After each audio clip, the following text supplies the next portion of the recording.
Hello, everybody, and I'm pretty sure my sound is correct. You can hear me. Everybody at home say hi. Hi. Hi, there we go. Okay, good. Yes, sound is correct. Yes, I nailed it. You got this, Doc. I did it. It took us all the way to the end, everybody.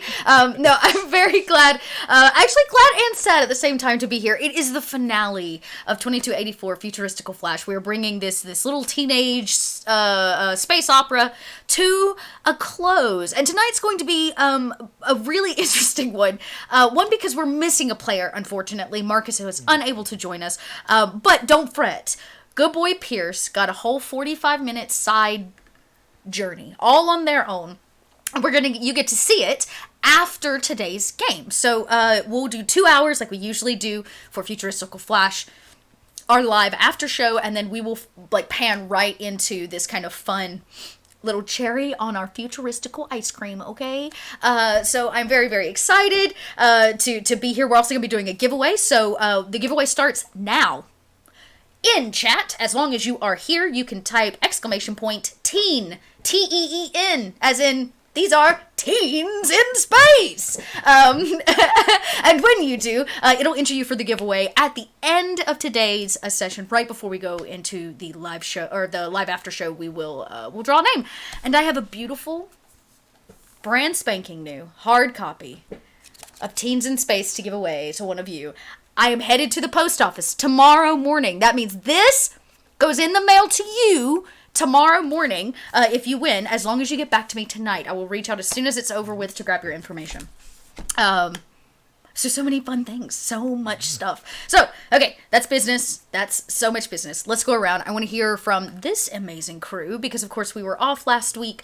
So just remind us who you are, who you're playing, and we are coming down to the end. So if you've got some feels, now's the time to share them. So you know what? We're going to start with Gnome. Oh, cool. Sup? How you doing? How you doing? How you doing? I missed you guys so much. I'm so excited. I'm also just really sad. Yeah. That's it. And I love this game. But hi, I play Chim. He's a big boy. You basically could just call him Bobby Boucher. That's Chim in a football helmet. And I'm excited for Space Prom. Yeah. Oh, that's the one thing I forgot to mention, Cicero. That we're going to prom. Yes. Yeah, we are. Basically going to prom. It's really a birthday party, but it was like, what did I miss? That's a big part of it. I forgot. You missed that. Yeah, you missed that part. I'm sorry. Whoops. Speaking of, wait, who are you playing, Gnome? Did you say that? Yeah. Okay, good. You got me sidetracked with prom, with space prom before I jump ahead. Cicero, you were up, sir. Oh, all right. Yes, I am the no longer infirmed Cicero Holmes, who plays Fermal, aka Bob, your rebooting gaseous magmatite. Oh, geez, Magman. Wait, yes. wait. I wrote this down. You're a Magmantian. Yes, Magmantian. Yeah. So, yes, your species is Magmantian. Yes. Exactly. I got you. All right, thank you. That's why we write things down. Exactly. Teamwork makes the dream work.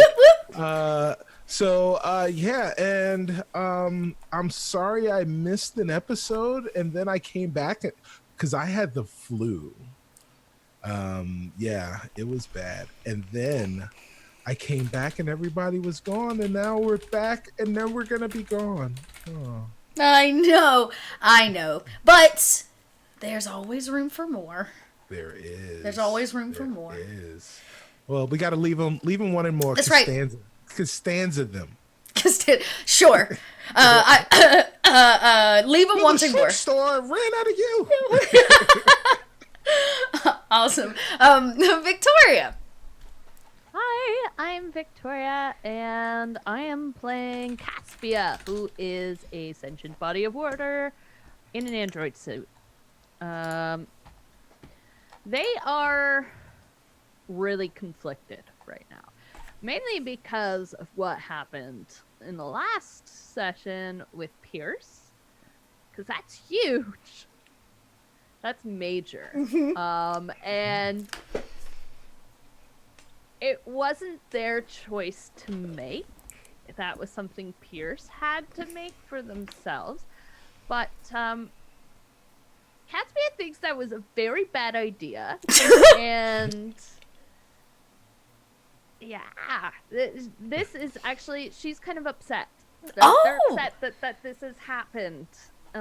Particularly since they dream, like, I guess it's because Caspia's dream is like go out there in the world and see things and do things and be free kind of thing. So what just happened to Pierce is the complete and utter opposite of that. And, yeah. So that's as a teenager, that's horrifying. Yeah. Yeah. So I Caspia's kind of upset, and I think Caspia is kind of blaming themselves because they're the ones who made the call to go there.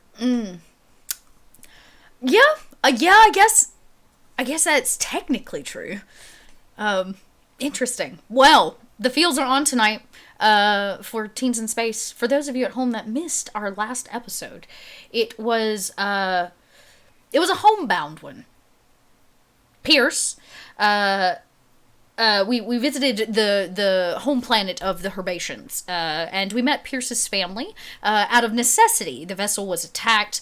Bob was down and in rebooting mode and was eking gas, and the princess was overcome by something, and almost like a poison of some kind, and there was a need to save her. And Pierce, being the good medic that he is, on his home planet, was able to acquire such power through an ancient plant. This plant offered him an ultimatum. To save his friends, Pierce would need to offer himself as the next vessel for the ancient spores that ferment and keep this planet alive. Pierce, being the good boy that he is, accepted. And was given 10 years to fly free before needing to return to the planet to root themselves in replacement of the ancient plant that will now go into basically a stasis of dying until Pierce returns. And so it was a bittersweet ending to the last episode as our crew flew off into space with a very short period of time to go before the princess's delivery. Time is up, basically. And she informed you that time was of the essence, not just because, a contract said it, but because she was due for a party, her own party. Her 20th birthday party, in fact, where she reaches adulthood in their culture, and it was hinted at that there would be a large celebration and some kind of ceremony as well, an induction ceremony. And she had planned to wear the brand new beautiful flower that the ancient plant gifted Pierce as her dress, because that's adorable and I want it. And mentioned that the rest of you might, need to spruce up your outfits a little bit. You're a tad underdressed for the Galactic Princess's 20th birthday party. I imagine there are words that want to be spoken, but maybe, or images that want to be presented, but maybe gathering them in such a heated moment and heavy moment is difficult. And the vessel heads off towards the, I want to make sure, Lunisolar Terminal. I nailed it. Correct. Yeah, the Lunisolar Terminal. The Lunisolar Terminal where the princess is due. It's only going to be a few hours, but with such a heavy day, 2-3 hours can feel like a lot longer. Pierce takes to themselves very quickly to the back room for some quiet. And upon his exit, Bob, you reboot. Literally kind of coming back to life, your body sits forward. The princess has placed her flower off to the side and has regained her usual princess stature. She's waiting at your feet. Oh. What did I miss? So much. Where is everybody? Where are the other two in our party? I'm flying the ship and listening to whale music. Oh. I love Well Wave. Like, oh man, that beat just slaps. It's so good. Oh my god. Yeah. There's whale music. This is a quick designator that Caspia is behind, and in the cockpit.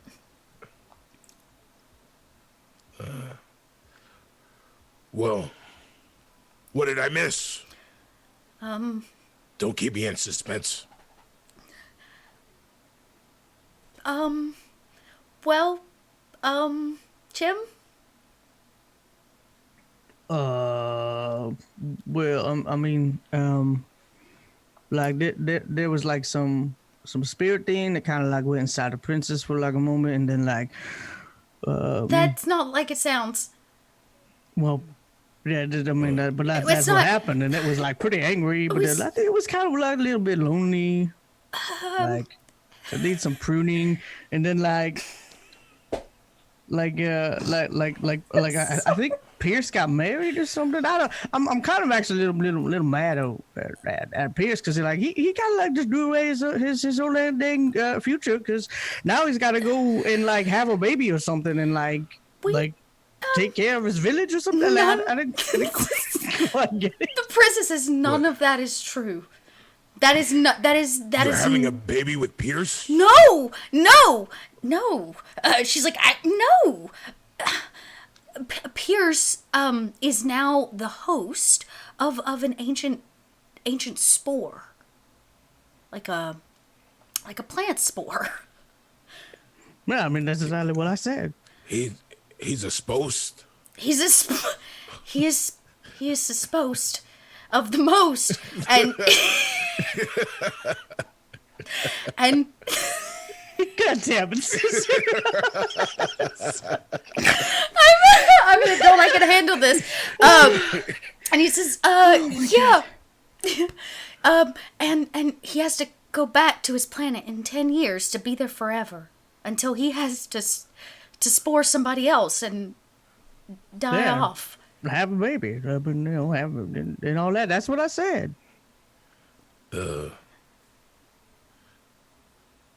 So he has 10 years, and then he's the spostest with the mostest? Forever. All right. Well, Oh, and you where is sprung he? a leak. I sprung a leak. Pierce also patched that as well.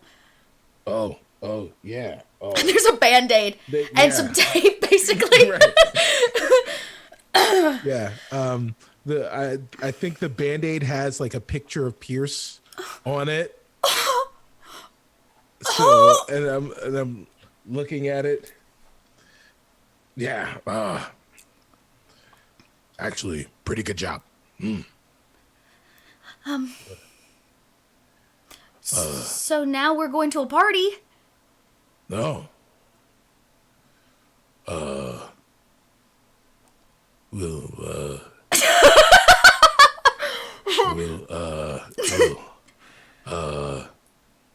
Is there gonna be dancing at this party? Maybe. I have to go talk to Caspia. She was unhappy. Okay, Jim, you stay here. Okay. And she like plops off the table at your feet, and like you hear her feet just like down the hallway towards Caspia. Hey, well, Bob, why'd you ask that question? You're supposed to ask her if she want to dance. Well, if there's no music, if we're dancing, we're just moving around. I don't do that. I dance. Well, I mean, you can dance without music. I mean, that's fine. That's just moving. Moving is dumb. Well, I disagree on that. I like to move a lot, but like, I mean, like silence is kind of like its own, kind of music. So you just, you're just dancing to silence. But you be doing it with the princess. with music because then she can see how flexible I am.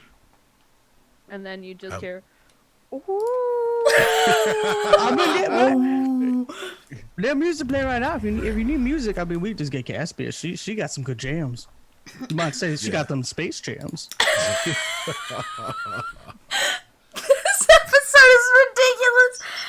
Oh my god. Yeah. Ma'am. And on that, no, I think on that, the camera has to cut on. She has some good space jams. As we see the princess run in to Caspi. Caspi, you can hear her feet. And she says, all good? there's a projection of like a stormy sea. Oh. And it's like at twilight, and it's like stormy, rough waves is what Oh. comes.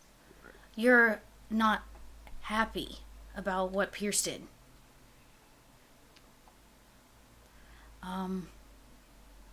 Oh, you're not happy that Pierce is gonna have to go back. There's an image of an aquarium.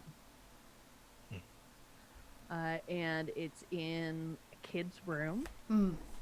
And there's little sea monkeys in it with like a little gray castle. But it's like a space castle. Sure. Yeah, it's like a Jetsons castle is what I imagine, yeah. Yeah. It's a space castle, and there's like little things swimming through it and stuff.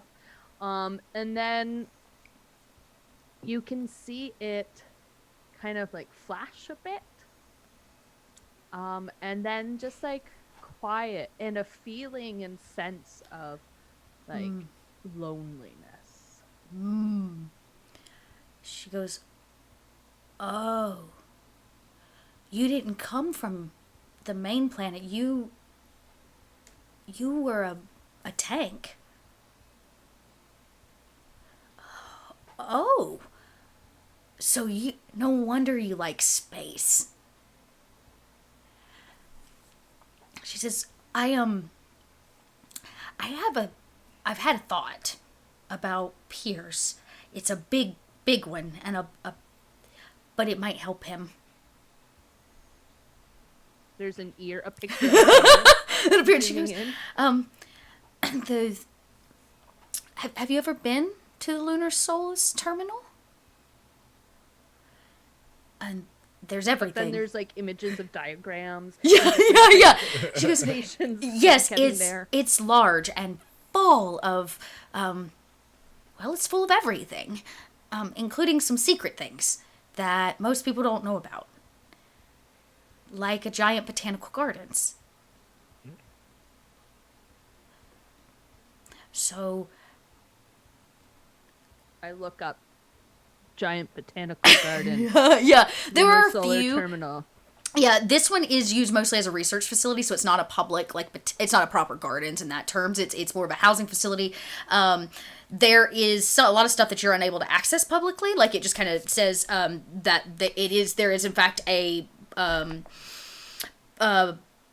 plant-based like research facility known as a botanical gardens aboard the lunar solar system. They do top secret sciencey things and house like plants that are extinct and things like that. Okay. Can the plant be extinct? Yeah. I guess think so. so. Is it Yeah, I qualify think under something like extinction? that. That doesn't just qualify for mammals. Okay. So, or animals. Yeah, and she says, so, I don't know, but I do know how to get him in, which is very difficult.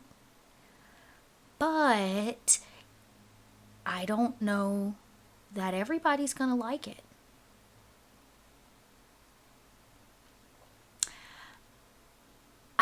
We're gonna have to freeze him and ship him in like a specimen. The problem is, when I arrive, it's gonna be a crazy amount of stuff going on. So I just need to make sure you get him into the right hands if I can arrange it. And then there's like a checklist. Who? Where? Yeah. Yeah. She goes, I think, I will get you all of that. I have to probably ask Pierce's permission before we freeze dry him. Do you know anything about dancing?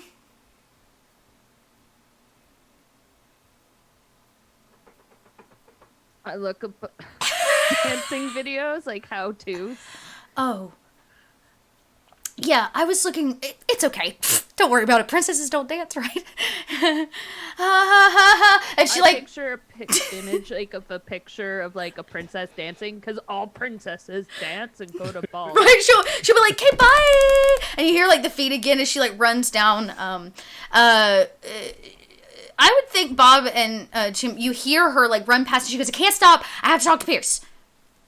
And she runs into a back room. And the princess is gone for about 20 or 30 minutes back there with Pierce before she will return. So the three of you, if there's anything you'd like to do, now's the time. Oh. Oh. Yeah. So Bob makes his way towards the cockpit to see Caspia. Mm-hmm. You seem angry.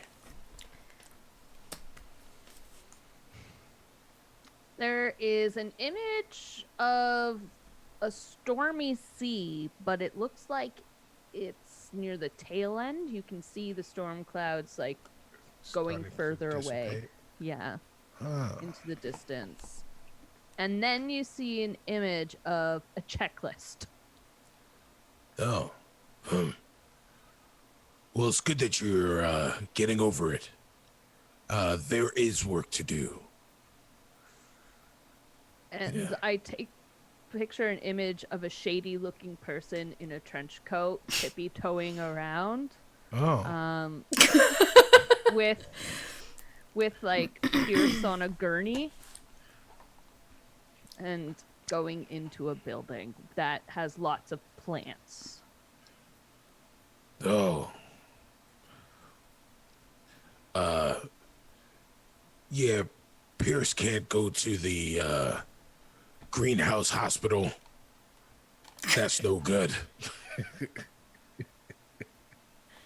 No, and then you see him like walking around and you see like a cycle of a planet going around a sun multiple times and more than 10.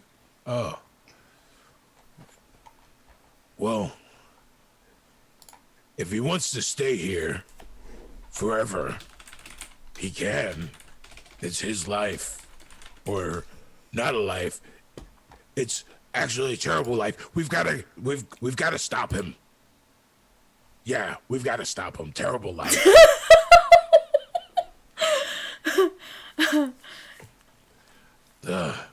What should we Double do?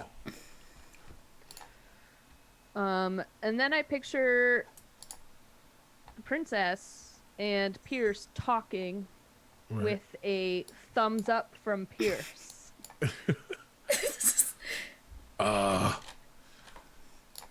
Yeah, well, Pierce can talk to her as long as they are friendly, but not too friendly. That's my job. I picture them dancing, not Pierce and the princess, but Bob and the princess. And this is where tonight's episode ends, as Bob tears everything apart. Oh, that's funny. No. Yeah, right. Excuse me. If you think the princess can help, we should get her to help. I picture like her and like paparazzi and lots of people and us like handing her off and then like sneaking away. Oh. So if we ditch her at the party, we can save Pierce? And then show us going back and you two dancing. All right, yes, as long as I can dance, And then That's gonna be good. you see, I've been practicing. you see through the windows the sea monkeys start to like swim around a little faster, and the water starts to get a little agitated, because then you see you in your giant suit with your hand out and the little princess standing and dancing on your hand on the dance floor, and like, yeah, you know that that's the way that Caspia laughs. Heart. Oh, my heart. This adorable image is what we see as the camera actually pans out and back into the main room where Chim is, and as you are, what are you doing? I'm interested. What do you do when you're alone? I mean, what does a bag of bricks do? Great, you're sitting there when the princess comes out. Basically, she'll come out after having been with Pierce for a period of time, but she does not come back with Pierce.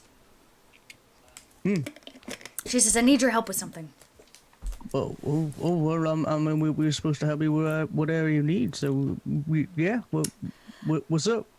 She says, "I'm gonna secretly need you to break a pipe that's gonna ventilate cold enough air to freeze dry Pierce, and then put it back together before Caspia finds out." Oh, yeah. I mean, that sounds easy. Okay, great. Pierce is already asleep. And she brings you back, and you see that he's like laid out, passed out on the floor. He's totally fine. He's just like sleeping. She says, "I made sure that he's dreaming of good things." She says, "That pipe right there, just break it off. Don't shoot it at us. Right at him until he's just a solid Pierce popsicle."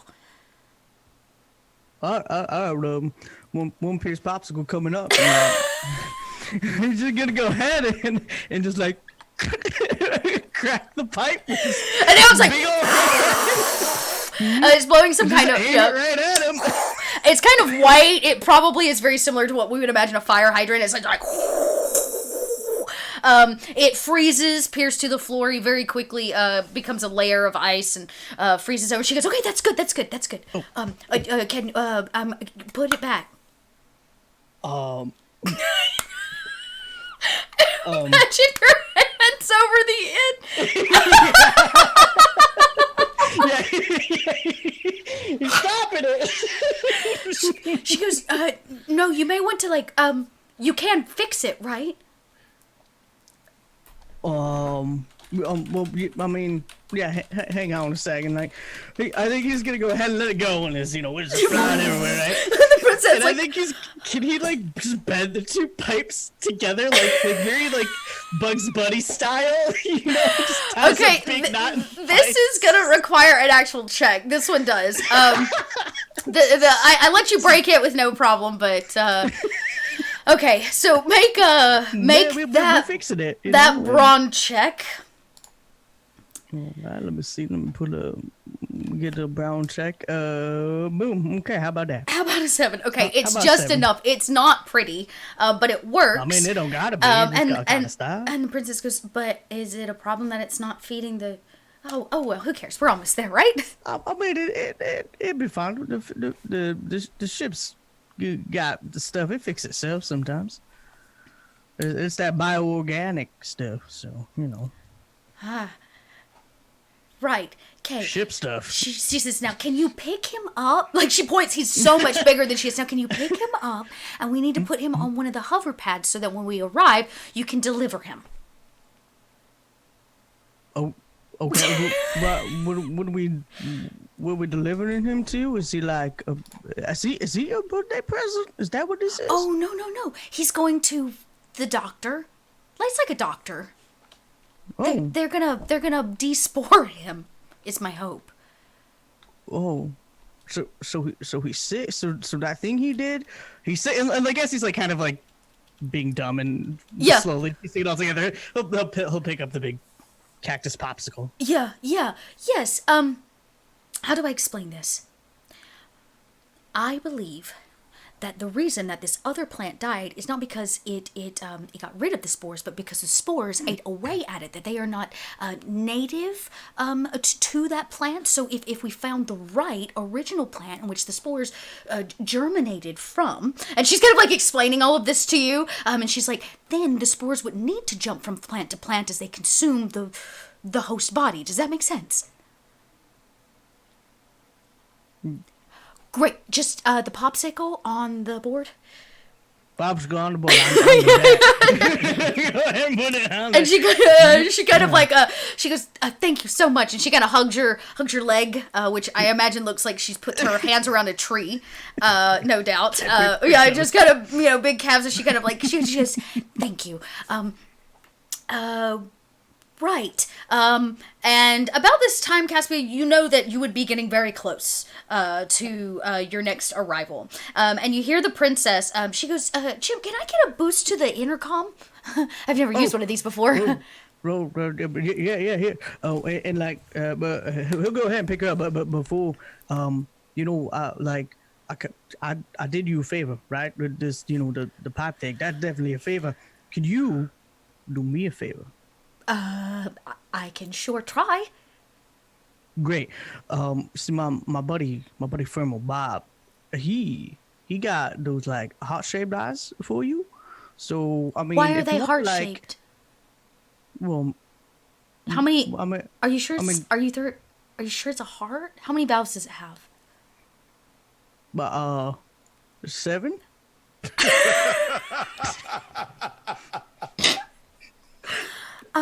Okay. I don't understand why they're shaped like hearts, but is that a good thing?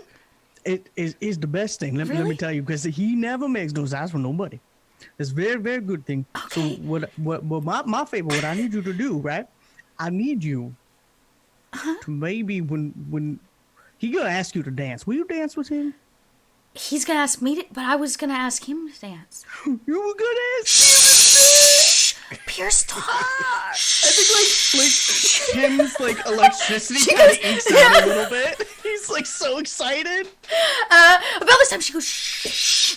And she clicks the intercom button and she says, that this is Princess a Sugar Spike to the crew. When we arrive, just so you know, there's going to be a lot of cameras and things, and they're definitely going to have security take me away, and you're not going to be able to come, because that's how this works. So that's the exact time where you should take your friend to meet my friend. There's a doctor, a woman. She'll meet you on the docks and receive your specimen. Over. You did a good job, Princess. Thanks. I thought I held the button for too long. I hope they got it. You sure you're gonna be okay with that security? Over. She clicks again. I've been fine with him for 20 years. I didn't say over. I don't know if they're going to be okay for the next 20 years before they're over. Well, I was kind of actually gonna give all of you my cred stick and let you go get fancy clothes and meet me there. Over. So Bob, just say yes. That yeah, we want that. That's party good. over. Yes. Okay. Okay. Caspia, you get a ping on the computer from the upcoming terminal.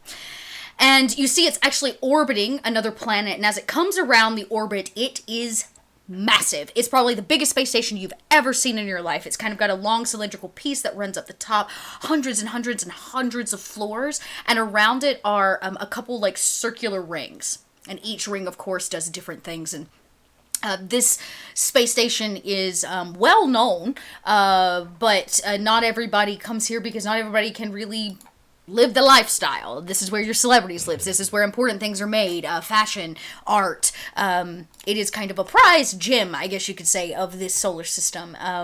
And you see Sugar Spike, Chim leaves, like, almost like pushes herself in your hands over to the window, and she's like face on it, looking at it as we come up on it. She's never seen anything like it before. She goes, "It's so big."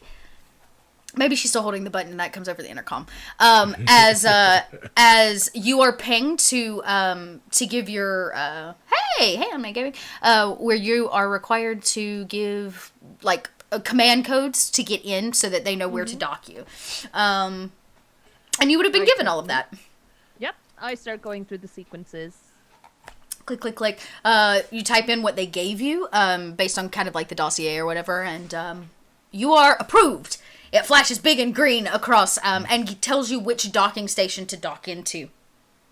As you come around that area and that side, you see that the all of this has been cleaned out. There are no other vessels here. There are no other ships here. That you are the only one that will be docking. Though the landing strip where you dock to and like it connects is lined with creatures from all over the galaxy. The flashes are already going off. There's been a pink carpet and purple carpet that has been laid down.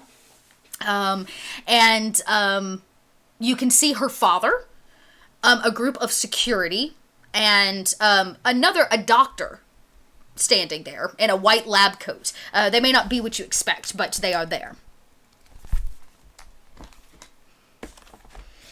Okay. I try to make it look as like stately of a landing as I possibly can. Oh, okay. I even changed my playlist to like my epic whale song. Nice. Epic whale songs. The bass drops out, and since you want to do it special and not just your basic, I'm going to have you actually roll for this one, so we'll get a pilot check.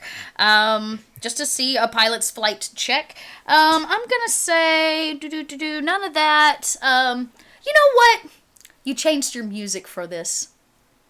Anybody that loves their music knows if you change the music, it's serious. So you can add a +1 to your flight check on this. Thank you. Yeah, it's been the perfect like Caspia-ism this whole game is your whale music, and so I love it. Oh yeah, nailed it. Yeah. You come in fast and slow down just in time to make this like very regal like dock. Inside the ship, nothing judders or moves. It is smooth. Though Pierce is beginning to thaw. But just a little bit around the edges. It's like pooling water on this metal plate table that's like floating. Who opens the door? I would say Bob has to open the door because he can't be anywhere near Pierce. Oh, okay. Well, Pierce is kind of stationed in almost like the cargo bay or like holding area as the princess comes up near kind of your feet. And she says, okay. She's got a bag like over her shoulder that clearly has the flower in it. It's kind of, I imagine it's like shaped like that, kind of bulbous. And she says, okay, just meet the doctor, go get something to wear. And she looks at Caspia and she says, here are your invitations. And she hands over paper invitations to you, something that is expensive and rare in the future. And she hands over these paper invitations. They're inlaid with some kind of beautiful gold and silver. And she says, you're gonna need these to get in the door. And she's like, I'll make sure Pierce has left one so that he can join us after. And there's a picture of like 2 thumbs up. And then there's also a picture, it's like a quick little montage scene of Caspia's viewing of the princess in all of her moments of being poised and in control and like getting stuff done as like a inspirational, you got this. There's kind of almost like a sad look that crosses her face.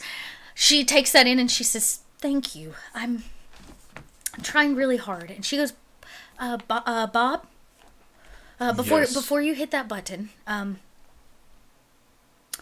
whatever happens, Just all of you keep being amazing. Just like you. So they would say. Okay, hit that button. You the best, Sugar Spike. And Bob hits the button. The psst, it opens up immediately. The sound of people screaming and cheering for Sugar Spike. It hits you like a wave, a literal sound wave. Things are flashing. Though it's interesting for anybody that is a fan of Sugar Spike or has been up to this point, even prior to your little, I guess, mission, you know that she always leans into the cameras, plays towards them, I guess you might say. But this time, she almost averts her eyes. You can see she puts a hand up at one point from the flashing. She's trying to get through this as quick as possible. The sound makes it difficult, and the volume of people make it difficult to hear what she says to her father. But her father issues her along with the 3 very large and very armed security guards. And he turns and walks up to all of you. The crowd turns and watches her. They seem to care very little for the 3 of you, her father, or the doctor that hovers by nearby.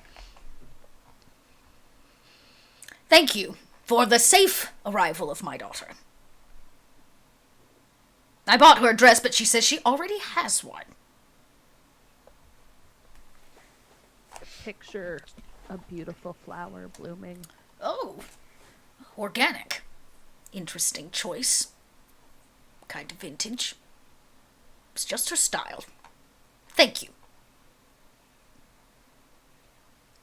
She is amazing. Yes, she is. Sir, your king, your highness, sir. He goes, I am none of those things, but I appreciate it. She is my pride and joy. And she will become the pride and joy of this entire solar system by the evening's end. Why? Because her dance moves are great? He laughs, he says, no, unfortunately, she's a horrid dancer. But, well, it's difficult watching your children grow up and make choices that you can't help them with. Tonight, my daughter is doing what she believes is best. I trust that. Yeah. She's not gonna be like a spore, is she? I'm sorry, did he say a spore? Yeah, there have been a lot of spores recently. A lot of spores. No, not that I know of, though if she is infected and one of you has gotten her sick, there will be darkness to pay for. He kind of shakes his finger. And he says, but as long as she is in tip-top shape, we are fine, and the commencement ceremony can, well, commence. Thank you for that, host. Yeah, I'm guessing you'll all be there. I'm sure you'll want to see her ascend. She's gonna fly? Well, yes, the capsule will, in fact, levitate. What capsule? Capsule? Just question mark. Can So would you to say. somebody clip that? There was a moment where all of their heads went, dirt? Like perfect little puppies. All 3 of you did it. It was beautiful. Yeah, he says, well, yes, of course, her capsule, which will allow us to, run some tests and hopefully repurpose the powers of my daughter for the betterment of our system.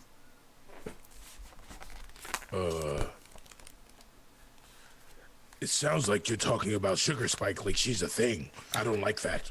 He says, Sugar Spike is more than a thing. She is everything. you are right. What she could potentially give, what she has chosen to give to this entire solar system could cure and solve many problems. What is she giving? Well, she didn't tell you, did she? Well, it depends. She told us lots of things. But I'm guessing she didn't... Did she tell you about her... He kind of looks around the paparazzi, still not looking, her abilities. She has the ability to be beautiful. She carries within her the first biological connection to the bind in many a decade since the wars. I'm sure you had some inkling of this. She's special. That's what I felt. She is special. She's Yes. so special, in fact, that for the last 10 years, she has been working with scientists in the kingdom to develop a capsule that will house her for her lifespan and siphon from her the powers of the bind so that we can repurpose them. Tonight she will ascend into this capsule. Wait. You're gonna siphon her life from her? Because I am not. The machine will. Then she'll die. Over time, yes. Just as she You'll- would if she were not in the capsule. But she won't live. You'll imprison your daughter? He goes, I have not chosen this. I think you misunderstand. I did not want her to do this. This was her choice. It doesn't seem like a very smart choice. Well, my daughter is one of the smartest creatures I've ever met. She's tricked all of them, and he points into believing that she's something she is not.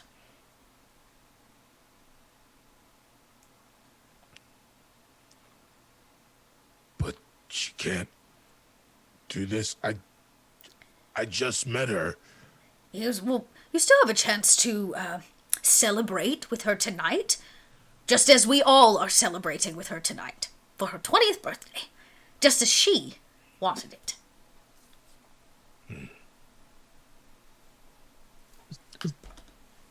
Is there like an insight check? Are you feeling like he's not telling you the truth?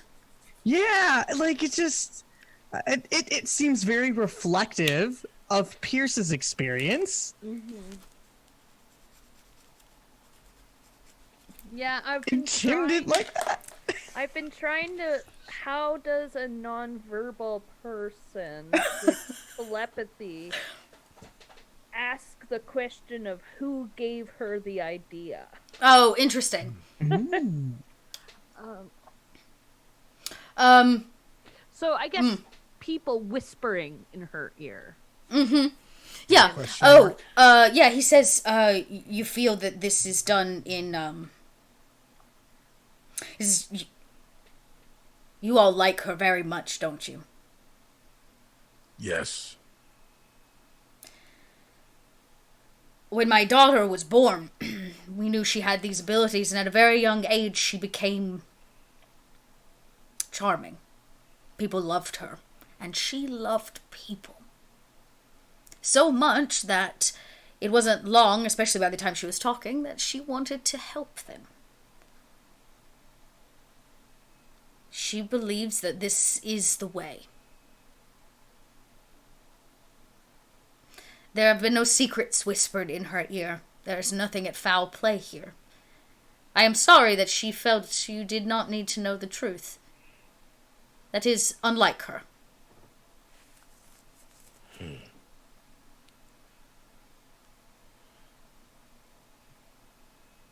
I don't like this.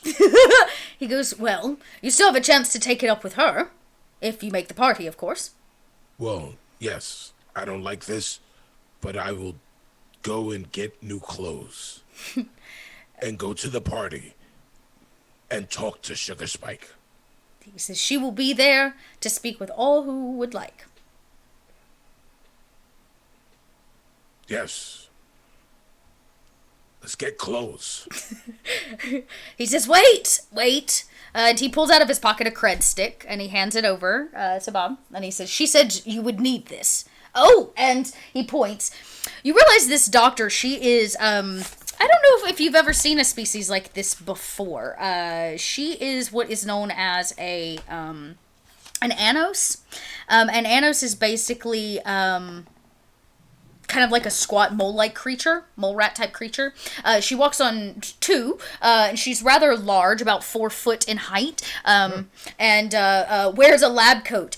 She already has a hand on your floating friend and is like pittering away with Pierce. She's got like a clipboard. She seems very official. Chim's gonna just kind of like hold onto the floating. Yes. Gurney. Where you going? Well, she says, she flips through like a data pad. She says, I see here, I was to receive the specimen and take it back to the lab. This is the specimen. Chim's gonna look at Caspia, like, She is goes, this it? wonderful. I'm Dr. Hargold. I'm taking him to the, research facility. I picture lots of plants. Yes, like that. And she says, but I am running late and I must pick up another specimen before I meet my intern. So. Yeah, and I picture melting ice. Yes, she says, yes. Astute one you are. Chim will let go. She goes, oh, right. The invitation. It says, do not deliver without the invitation. What invitation? And I look through all of them Yeah. with the one with the name. And she goes, oh, wonderful. Oh, my intern wanted to go to this festivity. She, like, tucks and she kind of putters off, and you see, a ways down, she meets what looks like a fog cloud. Just like a proper fog cloud, standing at the door. It's in behind her as she walks away with Pierce deeper into the space station. People at this point have started to linger and try to follow the princess. The docks have very quickly cleared, leaving behind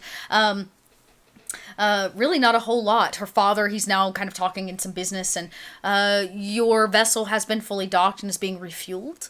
And the three of you are free to roam about the largest and most popular space station in all of the Beta Cloud Nebula.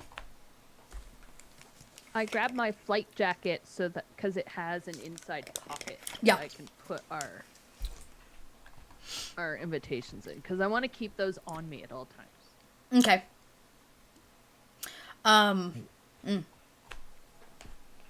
Yeah, that's a good idea.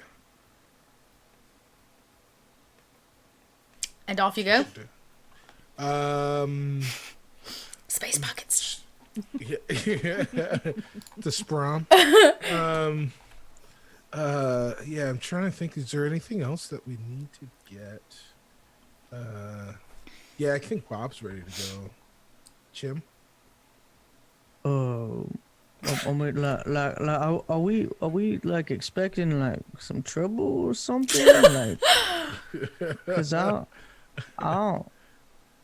don't really know what now we're gonna do. Like, we sure Pierce is okay. Like, we don't want to just like go with him. Nothing like.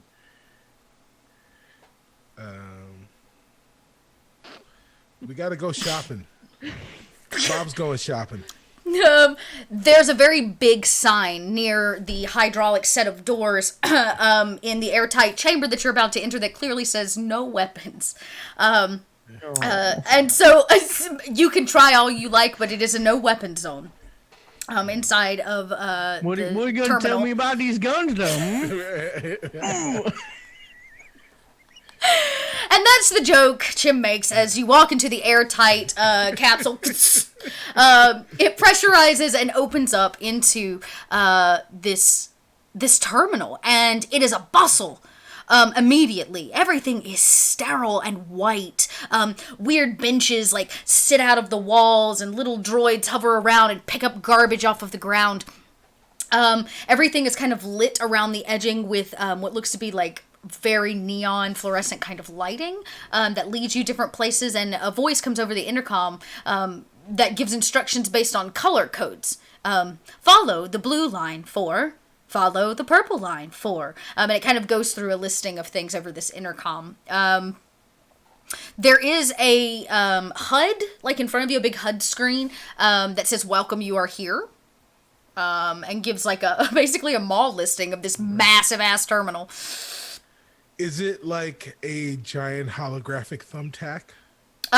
Why wouldn't it be? Yeah, it's like, yeah, why wouldn't it be? Pointing directly down. Yeah. All right. So it shows where you are. So this terminal literally has just about everything from a place, like a food terminal and a mess area to housing. So there is a private like sector, I guess you could say. There's an entertainment district. There's obviously a shopping district. And the shopping district is broken up into the kinds of shops that you're looking for. So, which could be from clothing to personal means to, specialty shops and antique parlors and things of that nature. So Bob's looking around, and his eyes get wide, and he can't believe his luck. He has found an old school plumbing store, and he is making his way Antique towards plumbing store. Yes. He's going vintage. Yes, an old school antique. I'm so here for plumbing this. store. I'm so here for this. Yeah. It's on your way. Would you all like to travel together and ping store to store, or would you? Are you splitting up and reconvening? I think we could go. Caspia's following them and kind of like herding them. And, like, Yeah. We only have one cred stick, so I guess That's true. That's true. Yeah, it's like having mom's credit card. There's only one of them. So you, you take this very smooth elevator down a few floors. It dings and opens up, and you step into the shopping district. There's a woman standing there, and she says, "Welcome to the shopping district aboard the Lunisolar Terminal. How can I help you today?" Going to antique plumbing shop. She says, "Oh, yes, that will be at the very end of the shopping district, near the antique parlors." Thank you. She watches you walk away, and she also looks at the other two of you. Also antique parlors? I picture a body of water and like shimmery color things. Oh. Like, I think it'd be like a Benthosian Oh, I see. She says, store. She says, "Oh, yes, a specialty store. Specialty stores near the inn to the left, District 1101.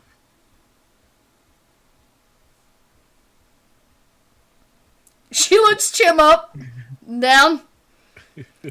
Dare I ask, big and tall? Food court? Food court is on floor 800. You will need to take this elevator up. This is too rich for my blood. I don't feel comfortable here.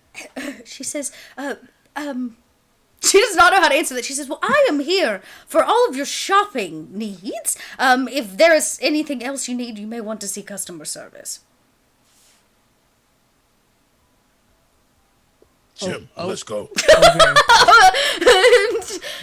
She like really sweats that one off as you walk away. You're headed really the same direction, whether you're going to this kind of Benthosian specialty. What do I want to call it? It's like a flair store. It's like a Benthosian flair store. And Bob's antique plumbing shop. I love that it's oh god. It's a SHOPPE. Yeah, oh yeah, absolutely. Has to be. So first, really up would be the Benthosa, like it's closer. The antique shops are at the very end. Yes. And it's in like a specialty district that are really more like open storefronts. These are much smaller, kind of bizarre style, open-faced little shops. And you see the Benthosa, like a symbol for the Benthosians near the end. You don't speak words. Why would your shop be labeled with words? Mm-hmm. It wouldn't be. And it's kind of got some sparkle and flare around it on this very neon sign that like projects out from it. Ooh, I am like start like lining it towards it. Yeah. Like spry step. There's See that very often. You don't. When you arrive, there is a it looks like a crystal ball. It's about this big. It's about the size of a basketball, but it's full. It's completely glass. And inside of it is a single goldfish. Bright orange goldfish. And the ball, like, and it takes flight. This glass ball seems to hold whatever Benthosian is, like, living in it. This bug-eyed goldfish, like, looks at you through this very clear, clean glass. And it projects to you a sign of welcome. Possibly that it might have been sleeping since it doesn't get very many customers. It kind of like shakes off its grogginess. It's like foggy around the edges as the picture comes in. And then it basically it shows like a creature like bowing and presenting as if, how can I help you? I picture a big fancy party, very fancy smanchy. Like it's probably like a scene I've concocted out of watching all of the holo vids. And it's really ornate and over the top.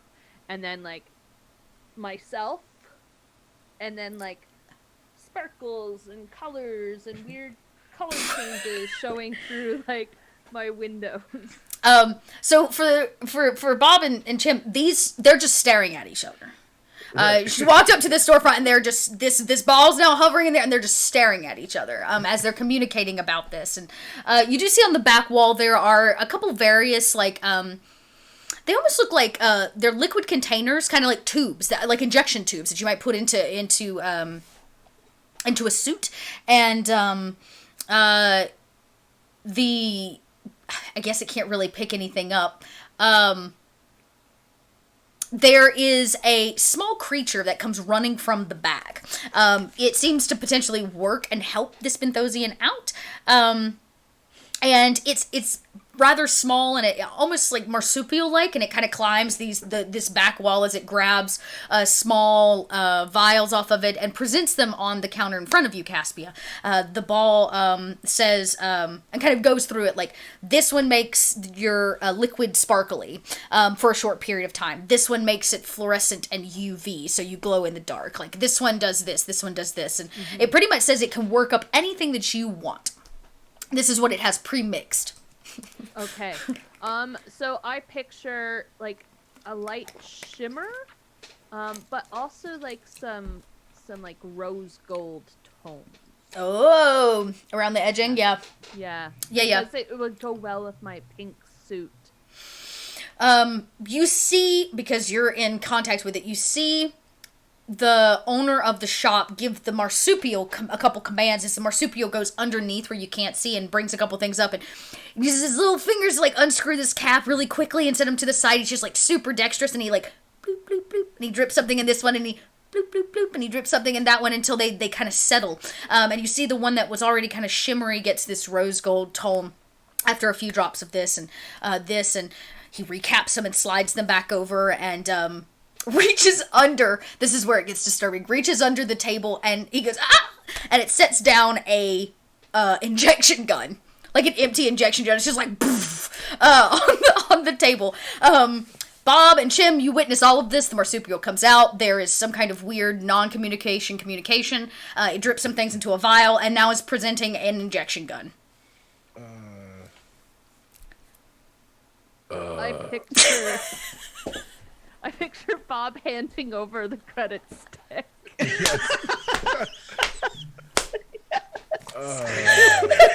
God, yes.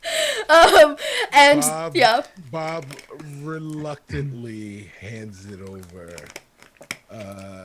Beautiful. And his eyes turn into exclamation marks, but he still hands it over. The goldfish kind of looks at you, Bob, with one big eye through this bulbous glass piece, and the marsupial snatches the cred stick from you. It goes over and like ticks onto this data pad and slides it in the side. He shows you how much it is, Caspia. It's a pretty penny. For this level. Doesn't matter, it's not your penny, right? No, and it's the king. It's the king, yeah, right? So whatever. Like, there better not be a max limit on this. Ham. The monkey, like, once it starts to run, goes like, it actually turns and looks over its shoulder like, this is basically a Visa Black you just handed them. As you kind of like slide out the, hey, Visa Black, you can sponsor the lot if you want. See how I did that? And it slips it out. It's paid for. Everywhere you want to be. It's everywhere. And hands it back over. This little marsupial with this very long tail, and it like plops down, big-eyed, right underneath this kind of floating globe of water and goldfish. And it says, "Thank you for your business. Have fun," because it recognizes you must be going to a fancy party.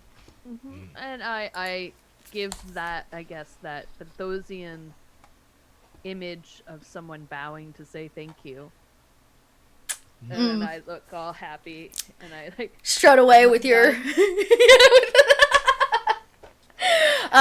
So Caspia is ready for the party. And the next stop is gonna be a little ways, so you're gonna have to pass through a few areas, and along the way, some of these carts and stands will try to sell things to you, hawk their wares. One person even tries to stop Chim along the way and says, "As size got you down, well, can we help shrink that problem, huh? Huh?" Do I make you feel small? I'm sorry, I don't mean to impose. He goes, "Well, if you were small, I wouldn't be small, huh?" No, I'm good with being big. He goes, I'm just selling because they told me to. Huh? That's kind of a weird job. Why you gotta make people small? He kind of looks, there's nobody else at his cart. There's like a sign that says, "Go from big to small, scientifically proven." It's just like, and it's these bottles, potentially of some kind of, something that you would eat or consume. And he goes, I just have a quota to meet. Oh, well, how much you need to meet that quota? Today? Or this week? Well, I don't know. This month! This month! He says, well, I need to sell at least 10 bottles to meet my monthly quota. Well, is there nowhere else, or like? Anybody? No, it's just me today. He's beginning to get uncomfortable. He's like, so you want some, or like? Well, I mean, it's not my money, but y'all want to help out this guy, like? I picture Bob really small dancing with the princess. Didn't even think about that. Gonna go take that stick right from Bob and hand it over. He goes, I knew you'd want to go from big to small. And he says, I've got you a lifetime supply of big to small. And he quickly boops it in, snatches the card, swipes it in, and he hands you 2 bags full of these bottles that shake with some kind of very perfectly round, that they almost look like a gumball. And they're full of these, they look like little gumballs. They're white, very understated, and each of the bottles simply have a label that say from big to small. And you have about 30 bottles worth. Oh my Great. You have a lifetime supply of from big to small. God. Nothing can possibly go wrong with this. Yeah. But I feel like Chim is just gonna like go into the bag and take one out, and then just like leave the bags, like just leave the rest of them. Oh, Like, Baba, I got you some. And hand just one bottle to Bob.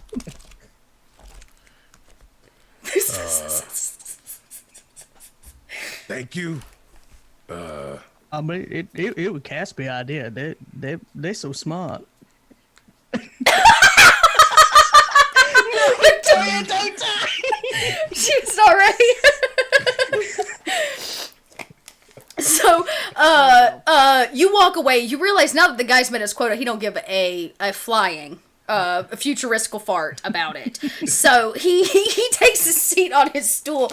He doesn't see the bags that you've left behind, like tucked on the far side. And you paid for 30 bottles. You walk away with one bottle of From Big to Small. As you continue through, and you start to get to kind of this is a shopping district, so like more like the artists and craftsy area. So you're looking at like jewelries and accessories and things that might be considered like wearable art, headpieces and beautiful pieces that go around the neck. Everybody in this area is well clad. They've got futuristical loops around their high heels, and like all of their skirts have like, you know, the Jetsons loop, the hula hoop, because that's fancy. And they don't try to hawk their wares at you, but you do see that they have lovely pieces on display on live mannequins that stand in window shops and at entryways as you walk past. Bob's gonna look to see if there's one like a crystal necklace.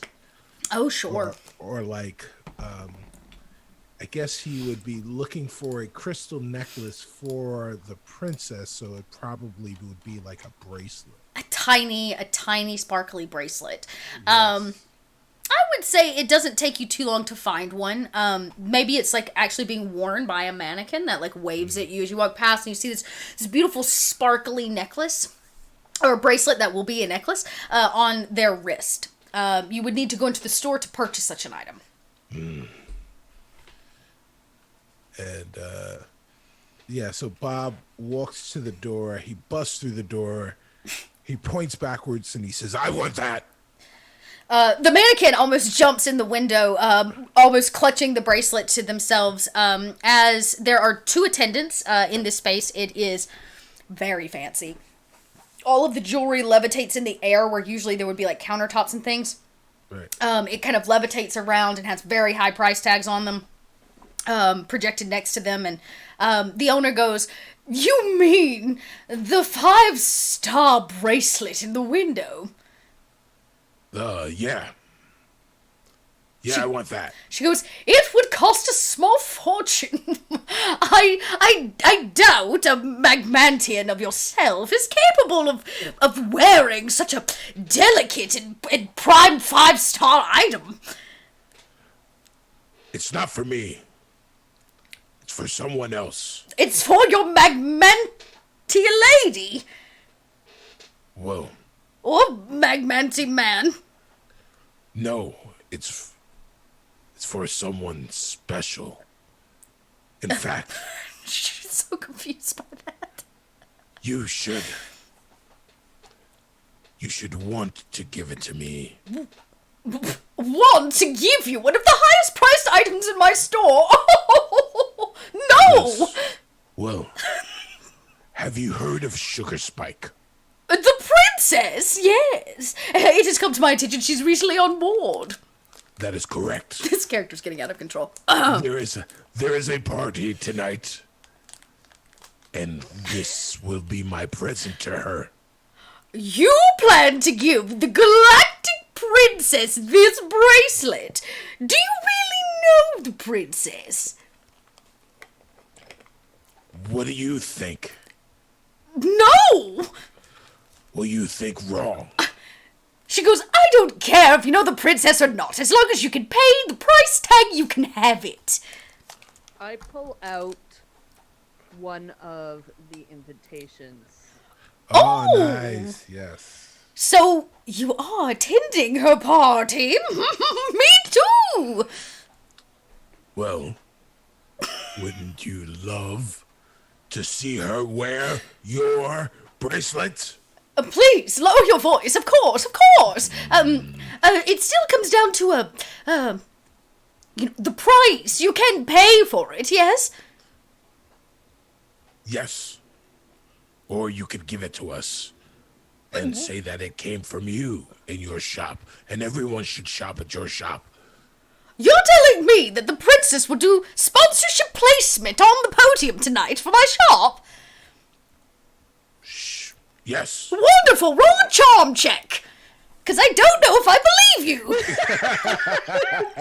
This is so good.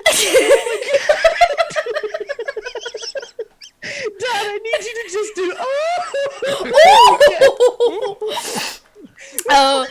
So a 2. She looks at you deep on your LED screen, and she says, fine. I will give you the bracelet to give the princess. But if she does not make a sponsorship placement, I will send this spaceship security to come and arrest you and to take it back from the princess. All right. I like this deal. She goes, wonderful. I'll be in the audience waiting. You won't have to wait for long. She goes, I will need your name and identification numbers, please. My name is, Bob. Bob? Yes, Bob. What a trite name. Bob? Is that short for something? Oh, well. Yeah, short for Bob. I'm dyslexic. Bob. Wonderful. Bob, and your, identification numbers? 1877 Cards for Kids. Wonderful. I think I know this. Before.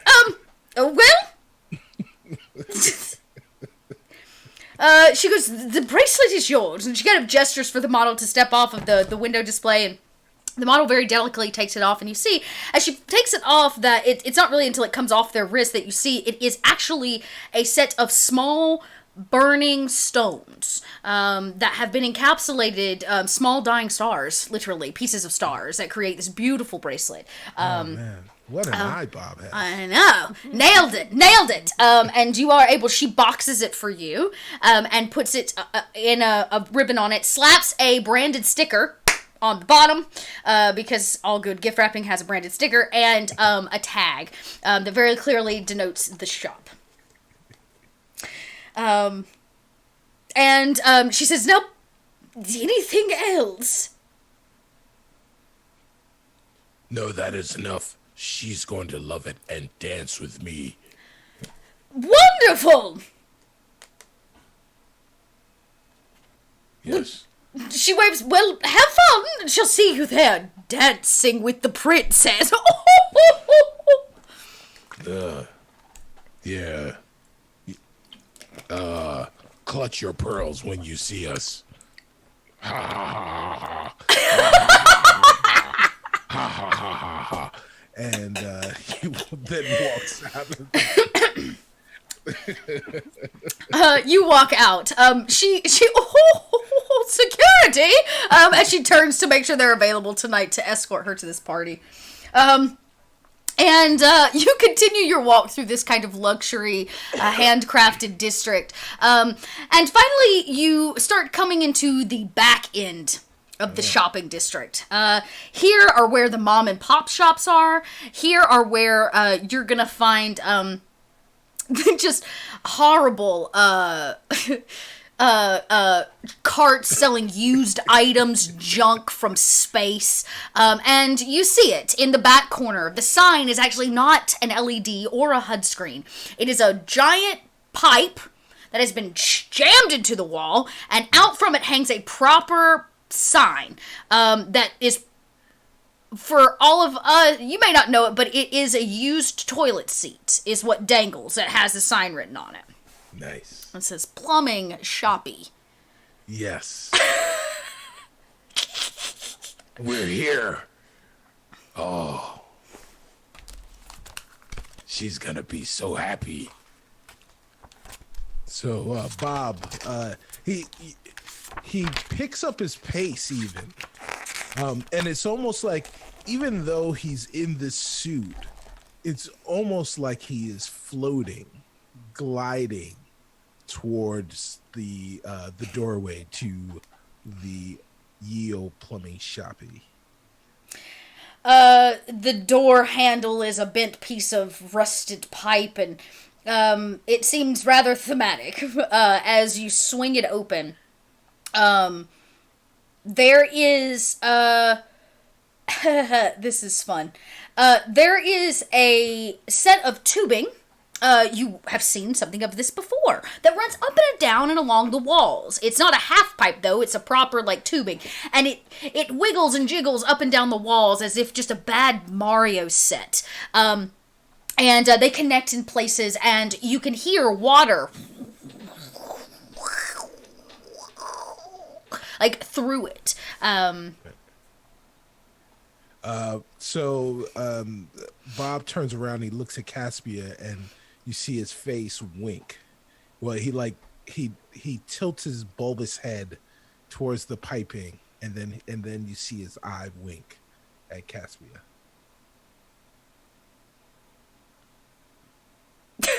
Question mark? Yeah. Question mark. You watch, or you can hear it, like I said, Caspia, and sure enough, there is another Benthosa here, that is floating in and out of these tubings. They are, they kind of ping you and welcome you, same kind of symbol and sign, also welcoming your two friends, as they flush themselves out of the piping system at the far end of the store. This is where it's going to get fun. Out of the other end of the store into a wall that you thought was solid, but you realize as they flush themselves into it, it's not. It's actually like a giant fish tank. Instead of being kind of deep and wide, it's really narrow. It's just the width of a wall. And it takes up the whole thing. And as it flushes, it slowly fills up. Full of sewage water. Nice. It's kind of a greenish hue, kind of mucky and dirty around the edges, but the back wall is now this wall of glassed-in sewage. Oh. And, I am looking for piping. The sewage Benthosa very clearly says to you, Caspia, that they have plenty. They start pinging different forms of pipes and all the different sizes and bing, bing, bing, bing, bing, bing, bing, bing, bing, bing, bing in your head. so, I want iridescent copper piping that can fit. and then he kind of his eyeballs on his screen spin around, so they go away and then come back, and then go down, and then they go down to the bottom of his screen and then come back up to the top of his screen, and then he says, I want to change all my tubing to piping because that's formal, that's pretty. She will love it. and Okay. so now we've got to find piping that will that he can use to replace his tubing on his suit. Caspia, more you formal. receive an image of a book. As Bob kind of says this and speaks out, there's an image of a book, and it's there's an arrow. It's the counter you're standing at. a location and the arrow like points that there might be like a catalog or something that Bob could shop through antique piping units. Yes. Yeah, I wave over at Bob and I guide Bob to the book. Right. All right. So Bob meanders over to the book and he's looking And he goes, those shoulders, those arms, and those two knees, yes. All right. As soon as you finish your order, you hear like a thud. You know, like if a fish bumps into the interior of a gas, like a doo. As you see, there is a large suckerfish that like sticks to the edging of the glass as it like works its way kind of up and around and back down as your order is made, and you hear the sound of a flush as it flushes itself out. This time, though, not back into the pipes, to something in the back. And what comes out is kind of it's like a floating droid is the only way I know how to describe it. I don't know why floating droids always look like Roombas in my head, but that's basically it. It just does. It's kind of like a square floating droid type thing, and it's got a dome on top that now holds all of that water, that like sewage water in it, and you can see the suckerfish on it. And from it shoots out all of these little tiny, almost like a Swiss Army knife, like tools and hands, as it goes up and down the rats and like pings and pulls stuff, bringing everything that you ordered over. It works, Caspia, very quickly, though it doesn't speak much as it works. It seems to be a rather dedicated Benthosa, or maybe the creature inside of it isn't. It lays it all out. It's not as shiny, I think, as you originally planned for. So it flips to a place in the book where you can like pick a finish of your piping, because you mentioned like an iridescent or something like that. So your piping finish.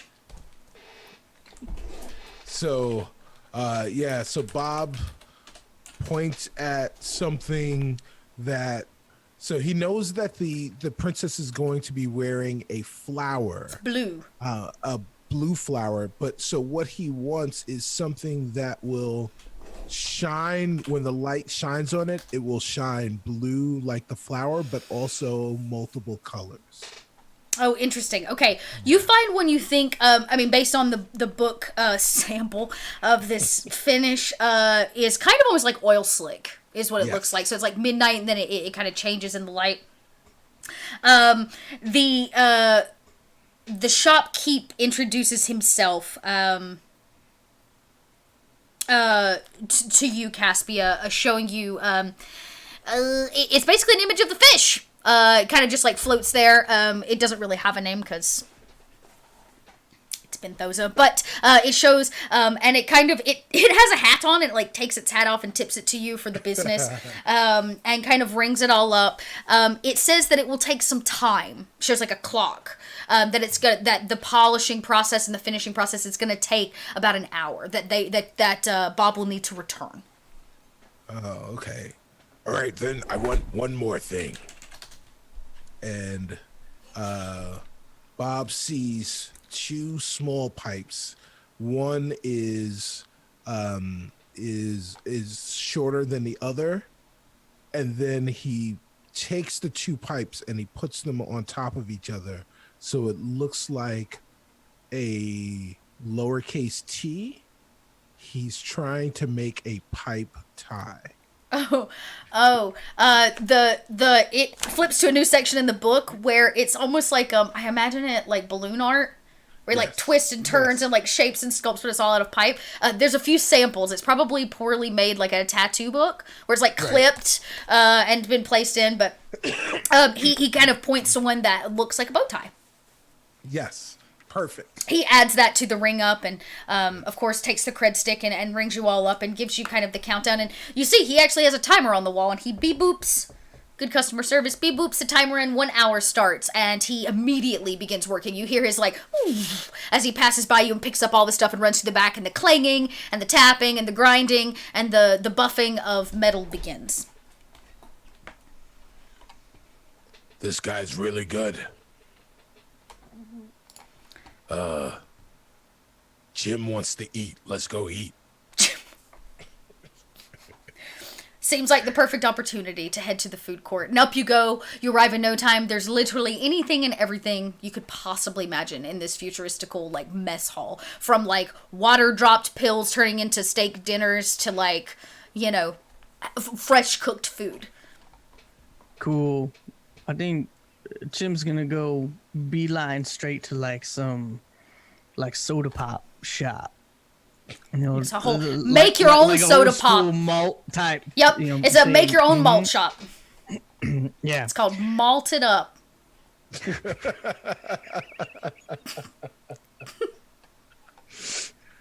Leonard Maltin. Yeah.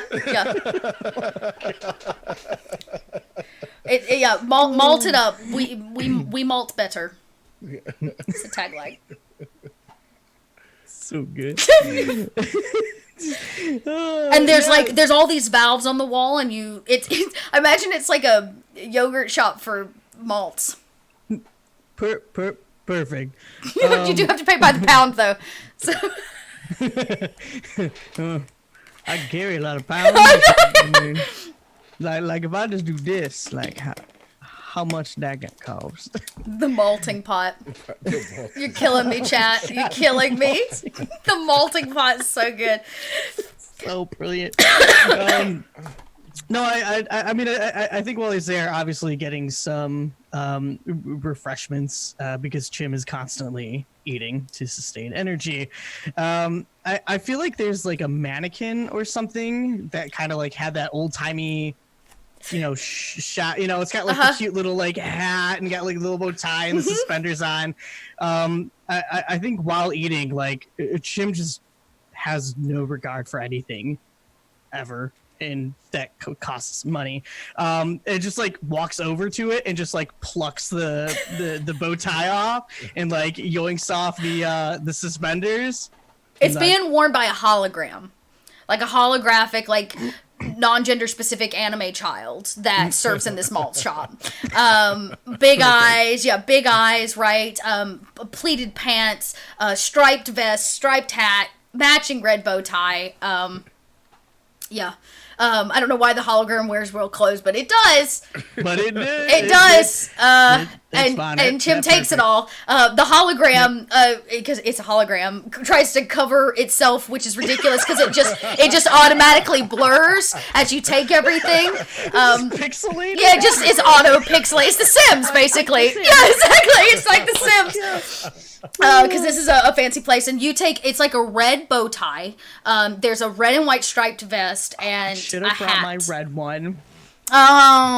Yep. I had a black one. Oh, yeah. So you can. I love it so much. And there it is. The Chim's only edition. I'm dead. You look like a kid with that captain's hat.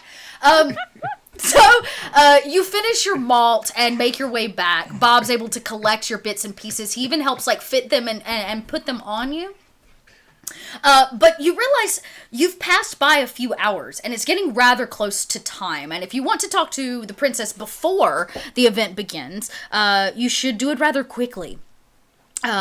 So Caspia's got the directions. You're able to kind of cross-reference a map, which honestly you might be able to download direct by plugging into one of these "You are here" signs. Yes. And you make your way no problem. This leads you a little farther down the space station to kind of a fancier district, one that is used for things like fine dining and hotels and entertainment and nightlife. And when the doors open, it opens up into a single floor that is nothing but a massive ballroom. It has glass panes all around the exterior that look out and into space. It's quite beautiful, in fact. Everything has been decked out to the nines. There is one side of the room that is clearly fitted for smaller creatures, and there's another side of the room that's clearly fitted for larger creatures.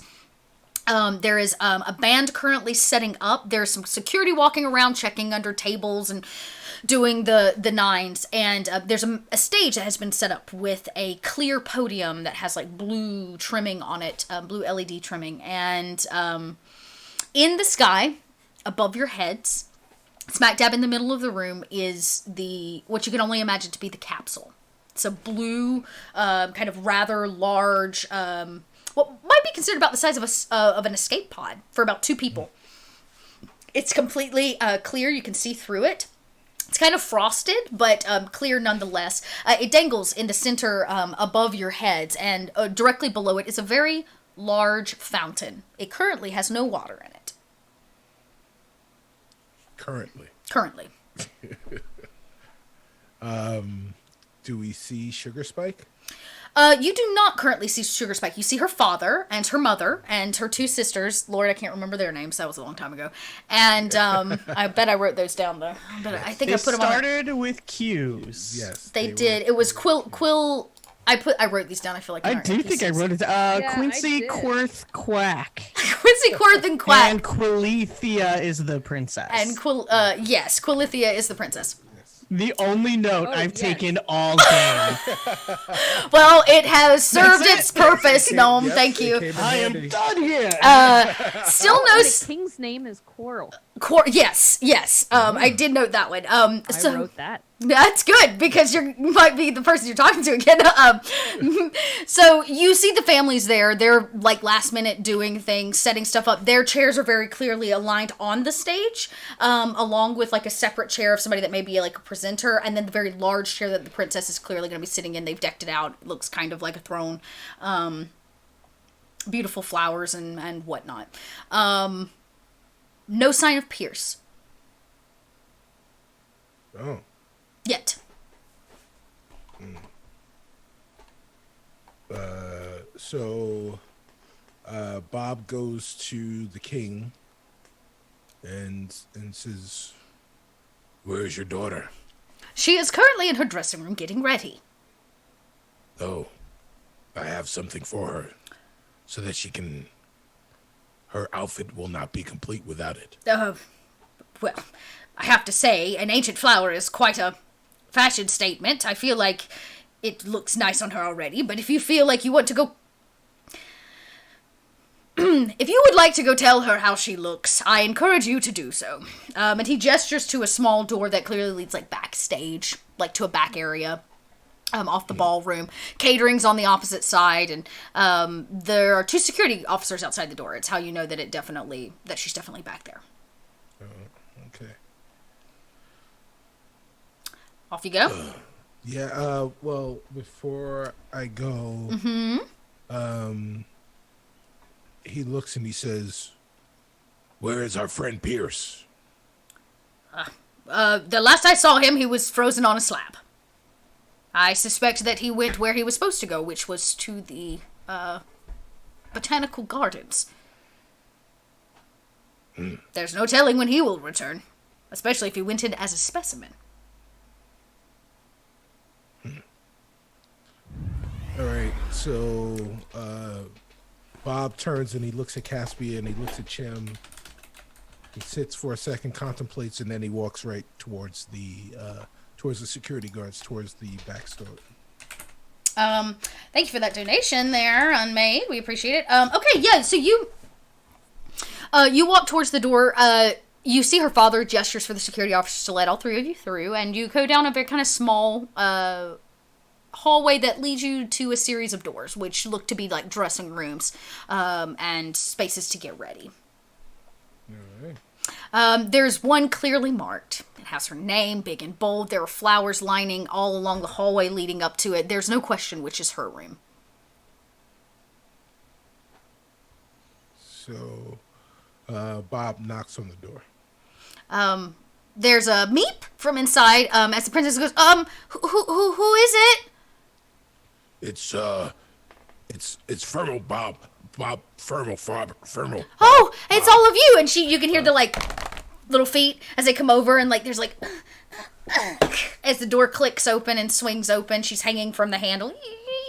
A little bit, and it swings open, and she drops, and she says, "Oh, come in." She's wearing her dress. She looks like just this little, like, upside. She's taken the flower and turned it upside down. She's wearing it as this cute little dress.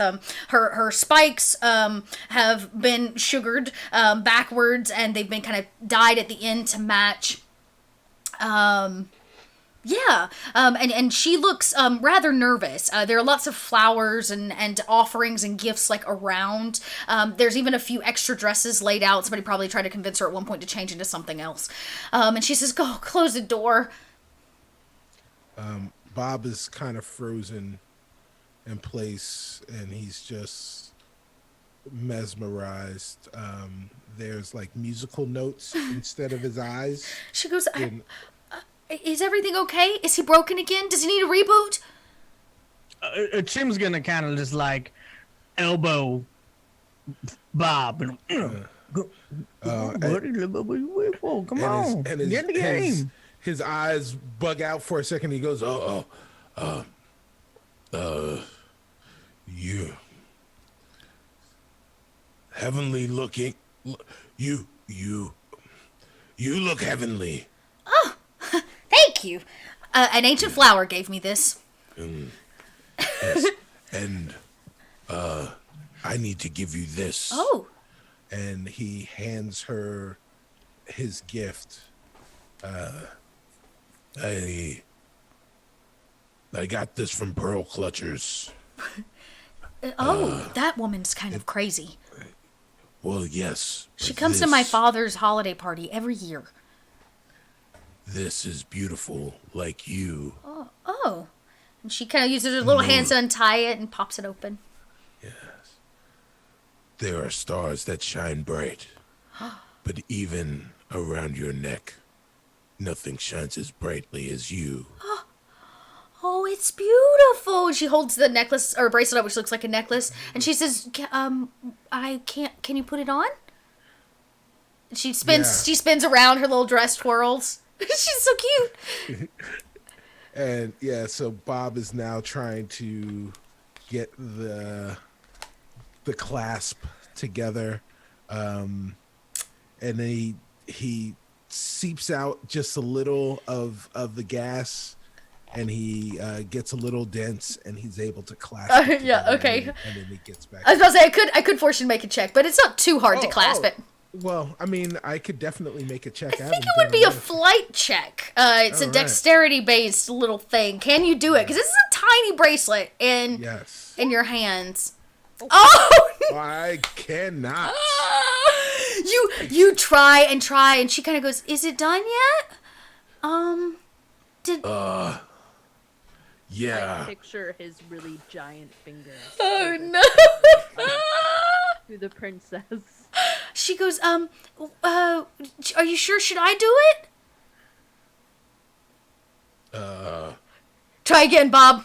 You gotta save this one Right. for the love of the princess. I can do it. Make that fly. Yes. You get to roll again because it explodes. So roll one more and add the totals. That's amazing. Perfect. For literally, you have to psych yourself out, and you let out just a little bit of your, which helps, and you manage to clasp it.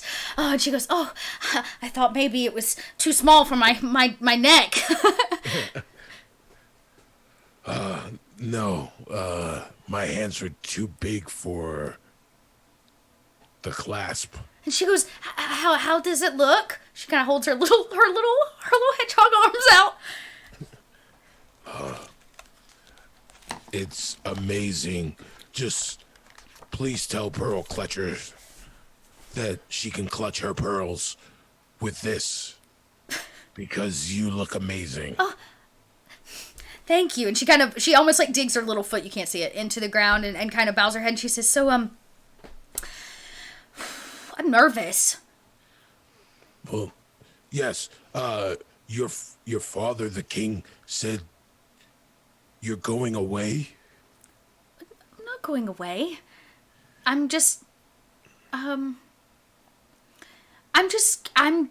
gonna be in a capsule forever.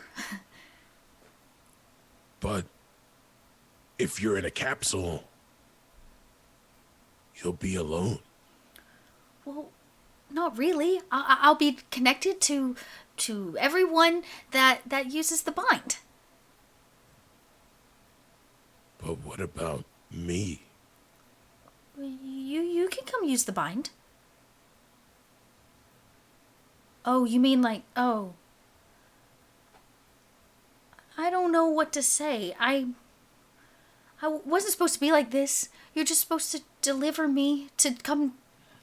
And then all of you told stories and you were nice and we were friends and now I don't really wanna.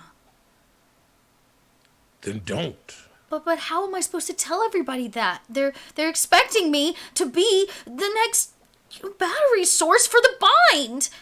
Oh, and she like sits on the ground and her dress like up, so it's just her little hedgehog face, and she's like, I don't know what to do. I picture myself sneaking around and destroying the capsule. She goes, no. Years of work went into that. You can't destroy the capsule. It's far too important. Everything that I've worked for. I can't. I picture that lonely aquarium again. In a dark room. And all of these little sea monkeys. And they're like talking to each other and feet. And then just darkness around them. And there's nothing around. And then it pans out of like that aquarium, out of that house, out of that town, out of that planet, and into the universe. And then it shows like all the pinpricks of life everywhere.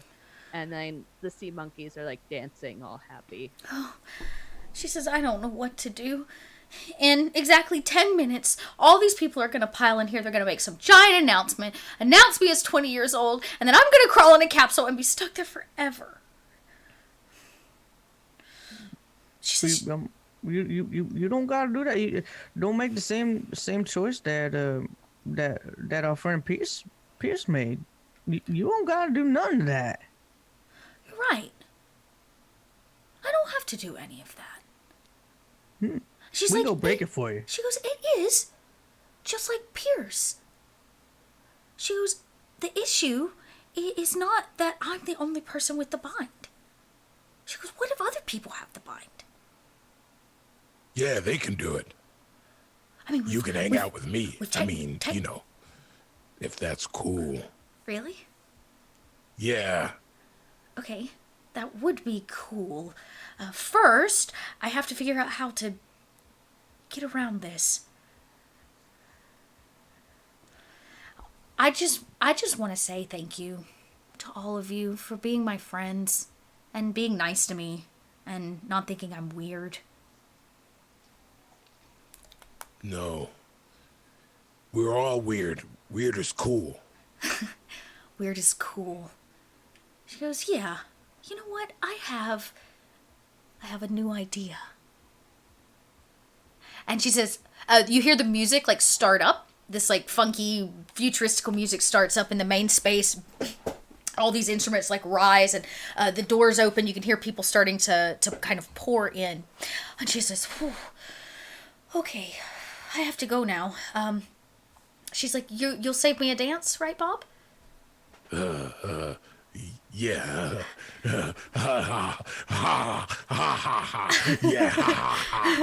She says, okay, I will see you after my coronation. Oh, yeah. And she kind of like skips and she wipes her little eyes and touches up her little hedgehog makeup. As she goes, she kind of comes running. You can see the security guards are already coming to meet her to escort her out. And the festivities start. People, as they hear Sugar Spike walk out into the audience. Do you all file in for the main event? Mm-hmm. There's, yeah. I picture in her head as she goes away of like her coming back to her ship and then sliding down the water slide. She's too far away to respond back to you, but you know that it reached her. And as all of you enter the main space, people are taking their seats very quickly. The coronation is to be kind of the kicking off point of all of this. And you look around and the three of you are able to find seats, no problem. Chim, as you sit down, you realize that the person next to you is, in fact, the queen bee herself, Jinx, has made it from wherever she was to this event. And she looks over and goes, "Oh my gosh!" Right as the lights like dim in the space. Caspia, as you take your seat, you feel something, like awaken inside of you, a connection. There are other Benthosians here. They are currently, sharing the fountain. Oh. They're nearby. A few of them, you can see, like, whatever their shells and capsules were have been kind of set around the edge of this fountain, and they are currently sharing the fountain together. But even the water comes to a still and stops pumping through this fountain as the lights dim, and a representative of the station, the space station, steps up. The room falls quiet, and they simply say, "Today begins a new day. A day where the great princess, Quilithia, offers her abilities to us all." And you can see there are some cameras around. This is probably being live broadcasted, no doubt. They continue and simply say, "Her hard work and dedication from such a young age is going to allow all of this solar system to benefit, to find new medicines, to cure disease, to begin healing our species in ways that we have not been able to consider since the Great War. This princess is a beacon of hope and light," and he gestures. "Even her necklace shines like the stars." There's a somewhere off in the audience, very back.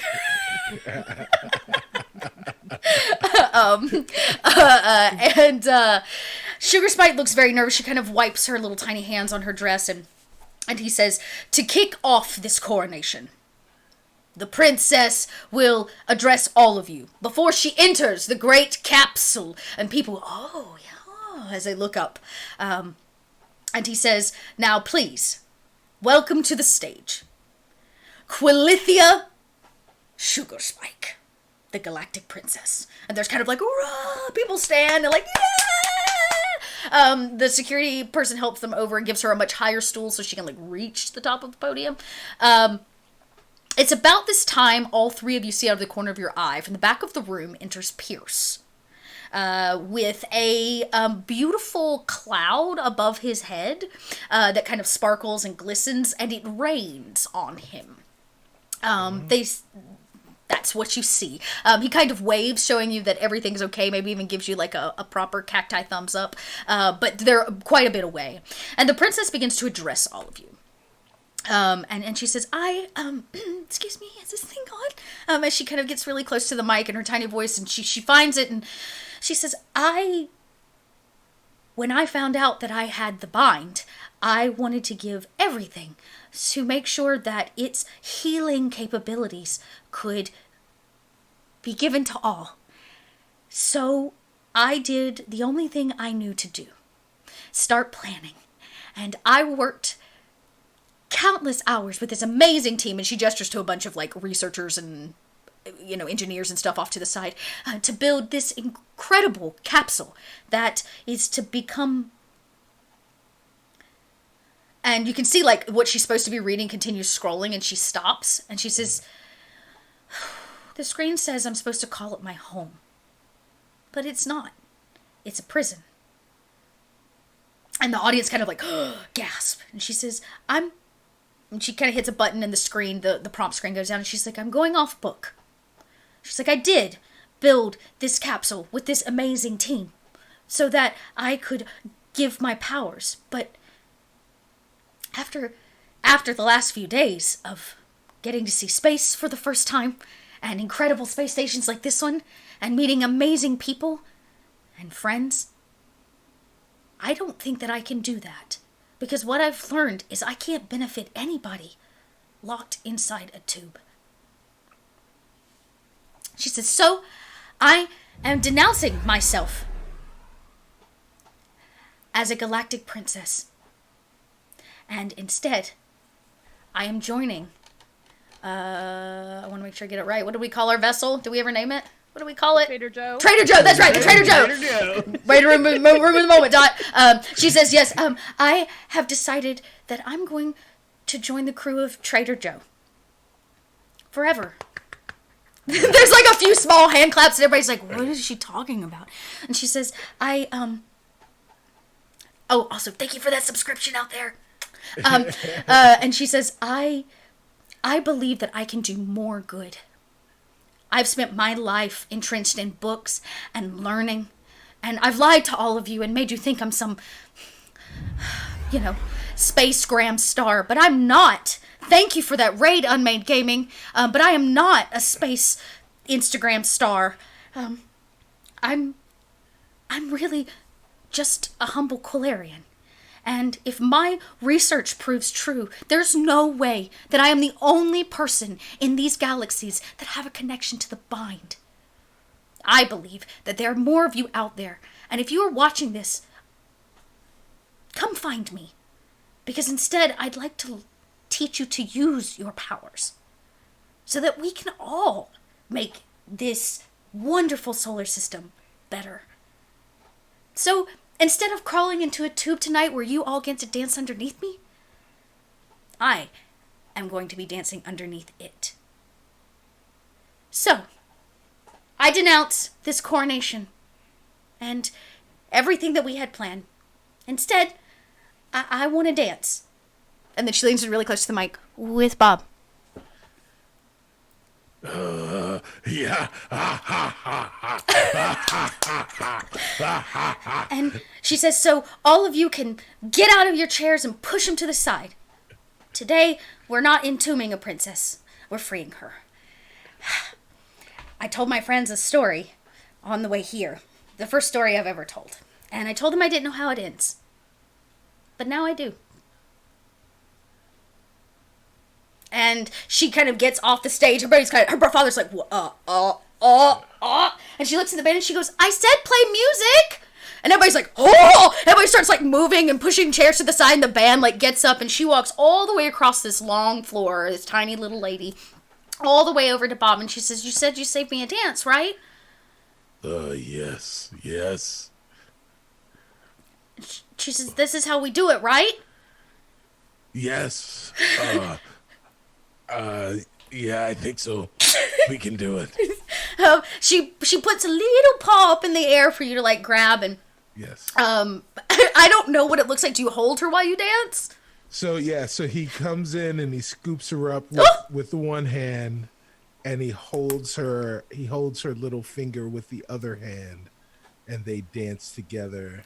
And they're in the middle of the room. It's so cute. And Caspia, you see the rest of the not the Quilarians, the Benthosia? Thank you, the Benthosas. The fountain like springs to life as they begin like making this beautiful fountain in the middle of the floor. You are glowing and glistening, and this beautiful effervescent kind of rosy color. Tale as old as time. Do you join them, Caspia? Yeah. I there's a lot of trepidation because I don't think I would have done this before. No, this may be the first time I think you've actually been around enough Benthosas to actually make this a reality, like to even do this, right? Because they are a hive mind and can be a hive mind when they're kind of together, and that's kind of what this is. I guess I reach out first. Yeah, there's joy, effervescent joy, and a welcoming of multiple entities. You can see actually down in the bottom all the multiple like creatures that are swimming in the bottom. It's almost like the most diverse koi pond ever in existence ever. As they swim near the bottom of this fountain, this is no small fountain, and the rest of the water merges. Some of them too have dressed up and added glitter and glisten. You can see as they mix and turn, almost like paint on a palette. Each of the different waters sprout and move together, and they welcome you in. Yeah, I think I walk over as the dance is going on, and I've left Chim to be with Jinx there, mercilessly. Yep, that's coming too, just wait. And, I walk over, and there's, like, a little salve, I think, on my arm. I have them multiple places, but Sure. I think in this case, my arm so that I can like slide out Yeah. into the fountain. Yeah. In this swirl of rose gold Oh. and sea monkeys. Yeah, sea monkeys and rose gold come spilling forth and plop into the water. Your suit kind of like down right where all the rest of the capsules are. And you join for the first time, Caspia, since leaving your fish tank, a like-minded group of others like you. You communicate and you dance in your own rightful way, but the shared moment of being with your hive mind is... very comforting and very exciting too as you join the dance, and we see Caspia shoot up the center of the fountain through the very top, spraying rose gold and glitter all over everything. It's quite beautiful.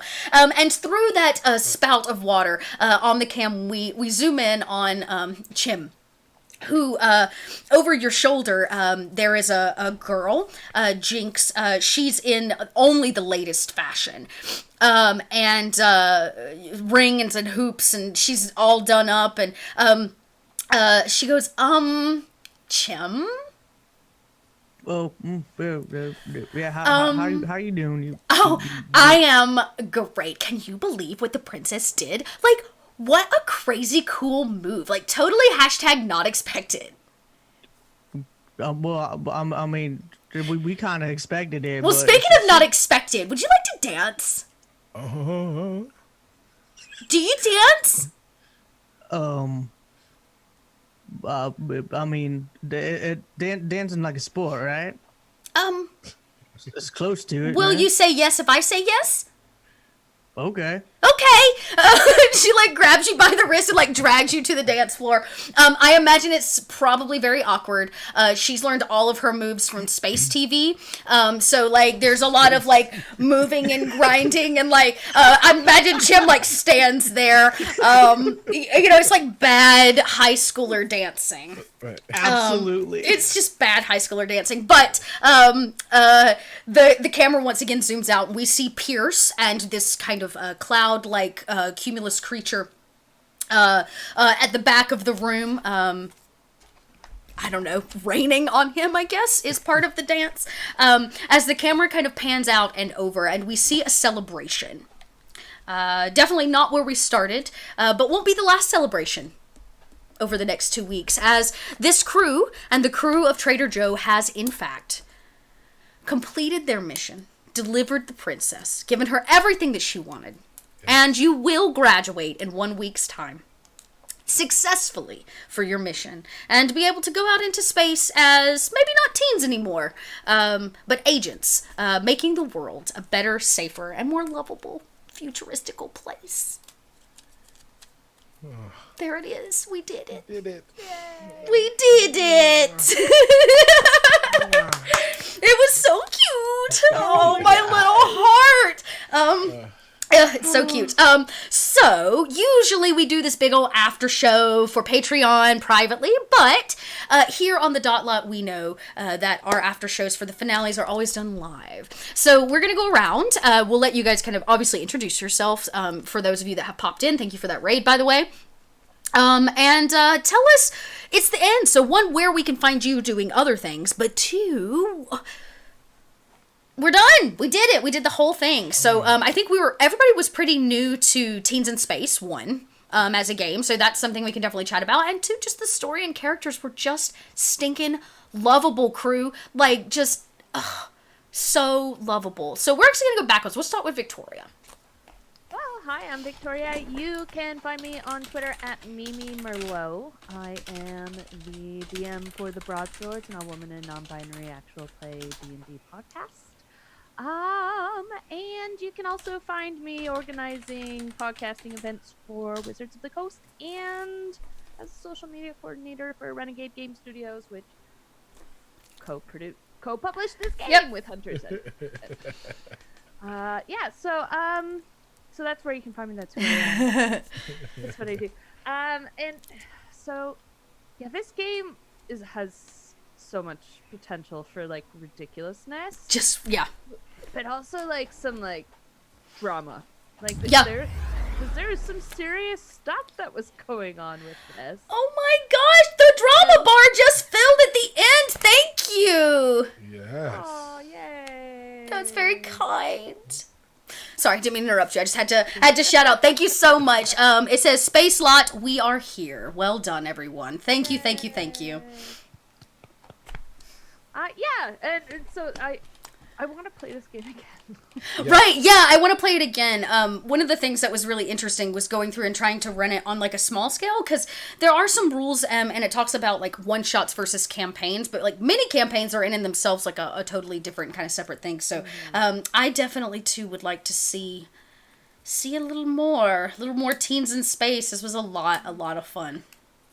Like, there's just so much to choose from, species-wise. Yes. Can give you so many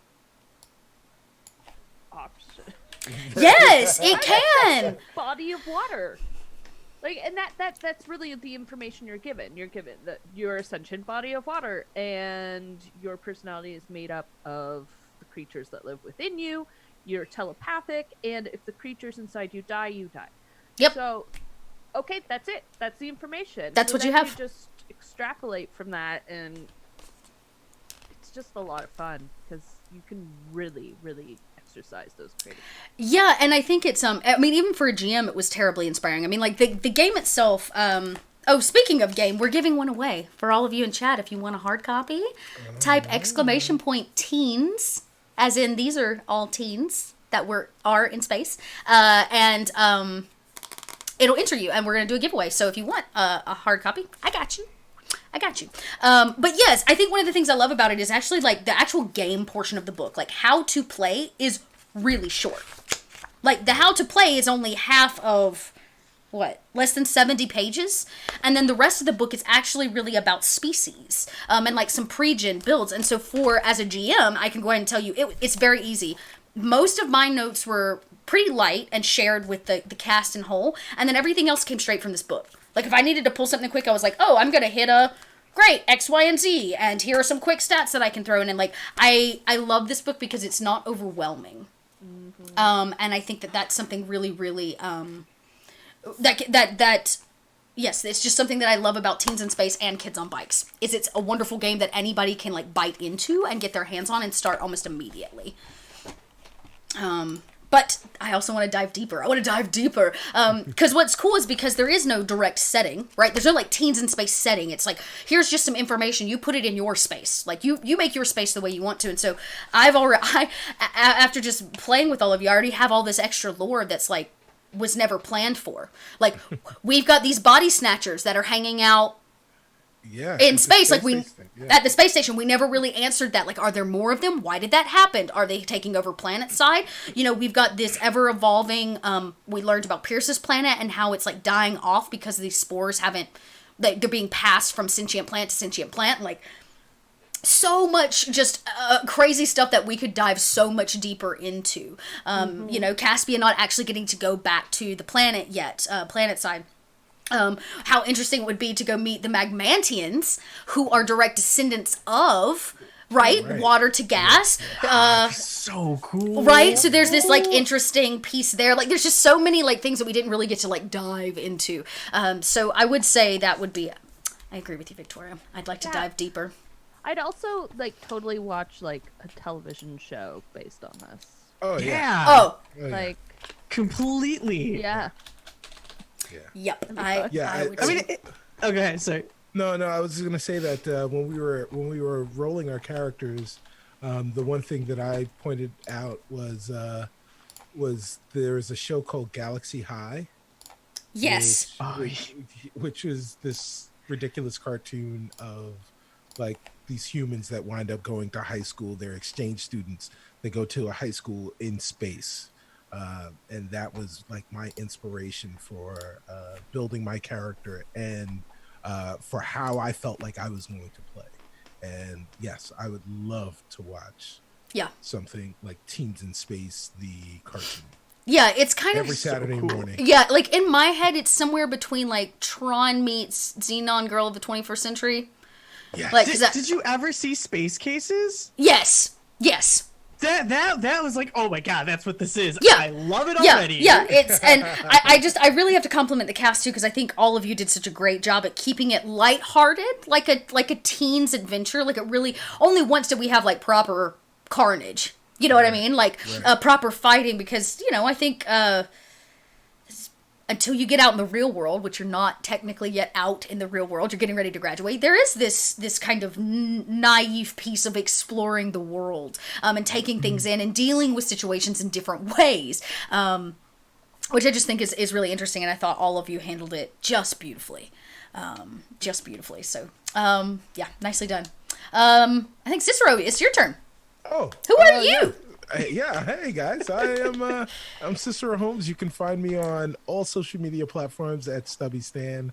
When I am not a sentient gaseous creature in a like giant exosuit, I am playing a halfling bard on Rivals of Waterdeep every Sunday on twitch.tv/D&D, Sundays at noon Central, so 1 p.m. Eastern, 10 a.m. Pacific.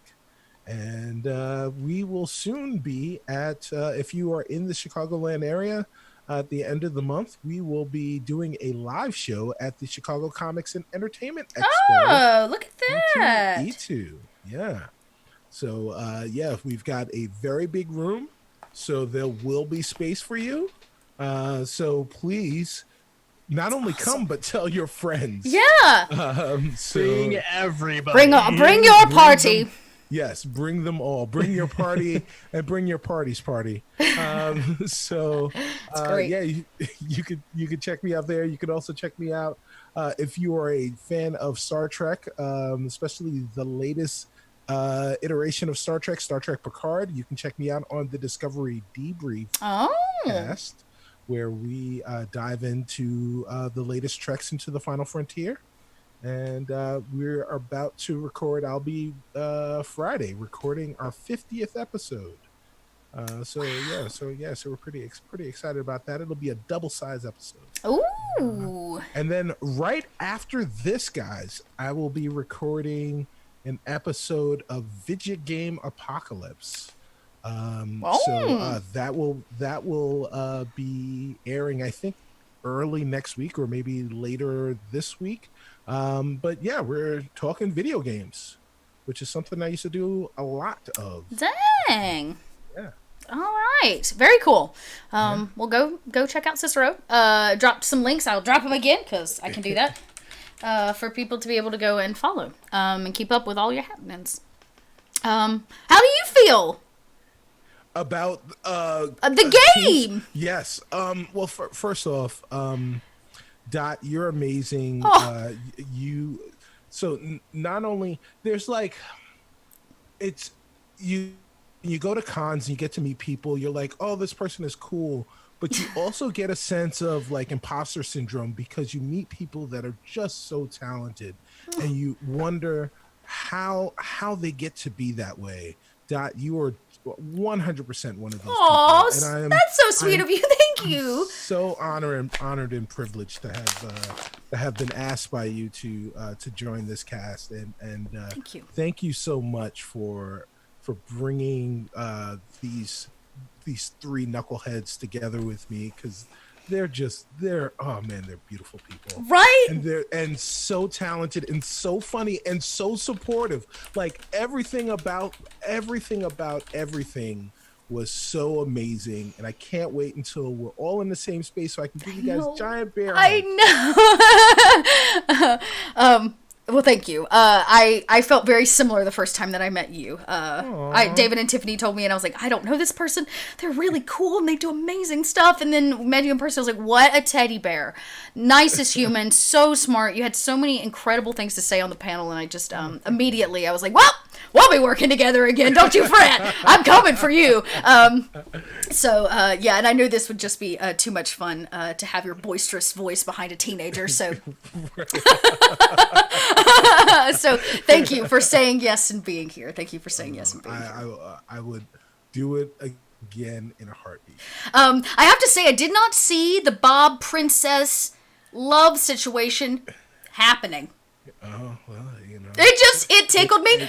Yes. It tickled I me didn't so see it much. either, but Bob, you know. It must have been the way I described. described that Quilarian man, Yes. because it was totally live and unexpected. Like I was like, "Here's the princess. She's basically a hedgehog," and I think the next words out of your mouth was, "Bob is in love with her. Bob is in love with her. Like he's got a total crush."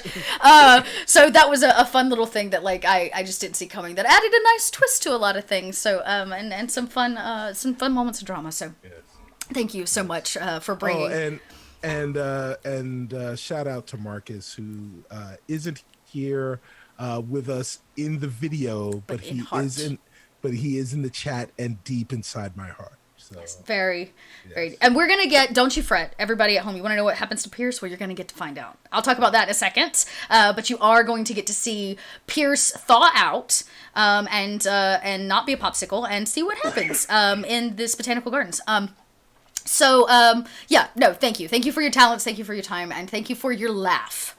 Oh. Cicero, bringing that joyous laugh to my table. It means so. It means so much to me. And no, that makes it's all on you, bud.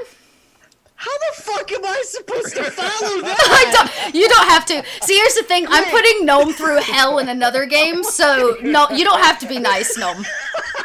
Yeah, Dot. You get it. I see all the darkness turning every step of this game, and I'm just waiting for it to seep through. Oh, this is so sweet. Oh, this is so wholesome. Oh no, the princess is gonna step in that chamber, and all of these horrible things are gonna come out and just jam into our eyes and take over our bodies. I'm waiting for that. You're waiting for this to turn into aliens, basically. Yes. Pops right out of her chest. It's all over. There was no egg. This is actually an aliens campaign. We were all spored. Oh, man. That's what I was waiting for. Well, at least did you have a good time? It's I didn't torture you as much as in our other campaigns. This was amazing. It was nice to not have to worry every about my evil ways. Yeah, no, that was great, and I mean, everybody here, it was just absolutely fantastic. You could tell the tone of the game. Victoria, you set the tone when you said, "I'm gonna be a sentient body of water," and I'm like, "Yep, fuck yeah, you are." Yeah, yes, yes. It was just so good. Yeah, it was such a great. Yeah, I remember that being the first character announcement. I was like, "Oh, we go in there. We're going. Hey. We're taking a right turn down yes. Weird lane. And I am excited for it." And so I think you're right. Actually, no, it really did set a tone. And I was like, okay, I'm amping everything up. The weirdness, the obscurity. What does a sci-fi world look like when things aren't taken so seriously? And there's a little bit of effervescence with color and life and joy and this age after war where people are thriving. What does that look like? So yeah, I have to agree. I think it was the sentient body of water that started it all. And I think it wasn't just the sentient body of water, it was the sentient body of water with sea monkeys. With the sea monkeys. With the sea monkeys. I want to know what child woke up and their fish tank was empty. Sans sea monkeys. They woke up, I want to see that story. The kid what happened to my fish tank? He got up and walked away. Oh gosh, I love it. That was a breakout. Yeah, a breakout session. Awesome, love it. Well, Noam, where can we find you when I'm not torturing you on Thursdays? You're dancing everywhere. You can find me at Twitch, Twitter, and then Instagram, Nomadic. I was here on Wednesdays. I don't know if I can announce it yet. Nobody's told me, but I'm heading over to Scraticus's channel on Wednesday evening. So nice, you can do find it me on there in a little bit. We've been trying to schedule for a year, and it's just been, how's your schedule now? Nope. How's your schedule Next now? schedule, yep. Don't I know that? I know that? Yeah, right. So I'm super excited finally. It's going to be awesome, but I don't know if I can share details yet. So okay. Right up there right now. So what I'm hearing is they need to follow you so that when you have details. Yes, come say hi. We'll chat when they're there. I'm very excited. What's great is if you hit up my Patreon, we're making the character that I'm going to play. Oh, So cool. I'm just letting it. I'm throwing up polls every day, and well, we'll see Interesting. what kind of craziness happens. So pretty excited for that. Thursday nights you can catch me on Unmade Gaming's channel with the hostess with the mostest darkness points. We just keep giving. That's them all your to her. fault. I just collect them. It's 90% Mike's fault. It is 90% We're playing Mike's fault. Coriolis, which is it's space. This year's just space. Yeah, space year. Which is great. Have you noticed so many other people are playing space related games? Yep. I'm in heaven right now. Like it's just so cool to see. And then I'm producing a podcast also in Coriolis. So some more space. Super excited. We're probably going to start recording in a couple of weeks. But again, it's Coriolis, and I freaking love that stuff. And then on, I guess, on Wednesday nights as well, or as a podcast form, you can catch me as the Demigod of Diamonds on the Rise of the Demigods, where we may have just killed somebody, Oh, no big deal. Yeah, it's fine. It only took 40 episodes to get to that. Cool.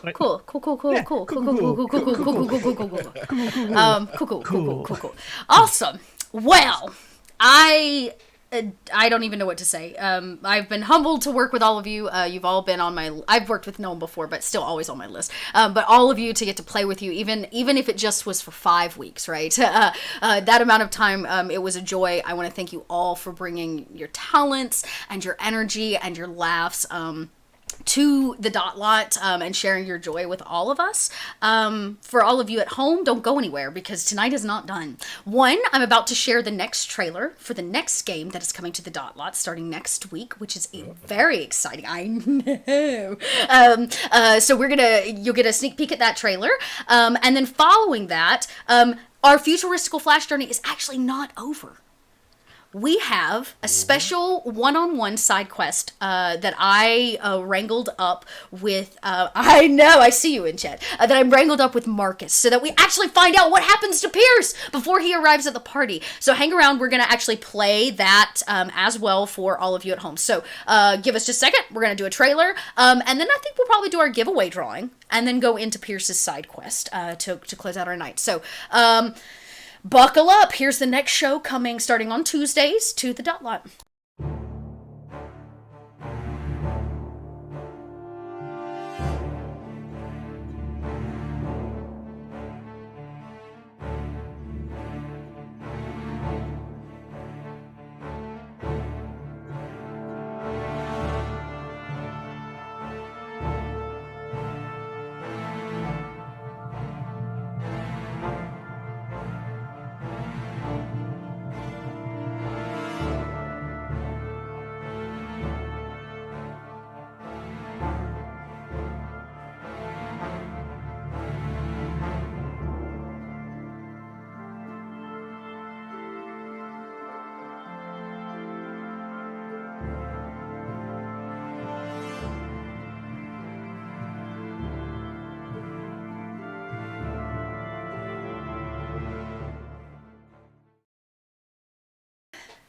Okay, we did it!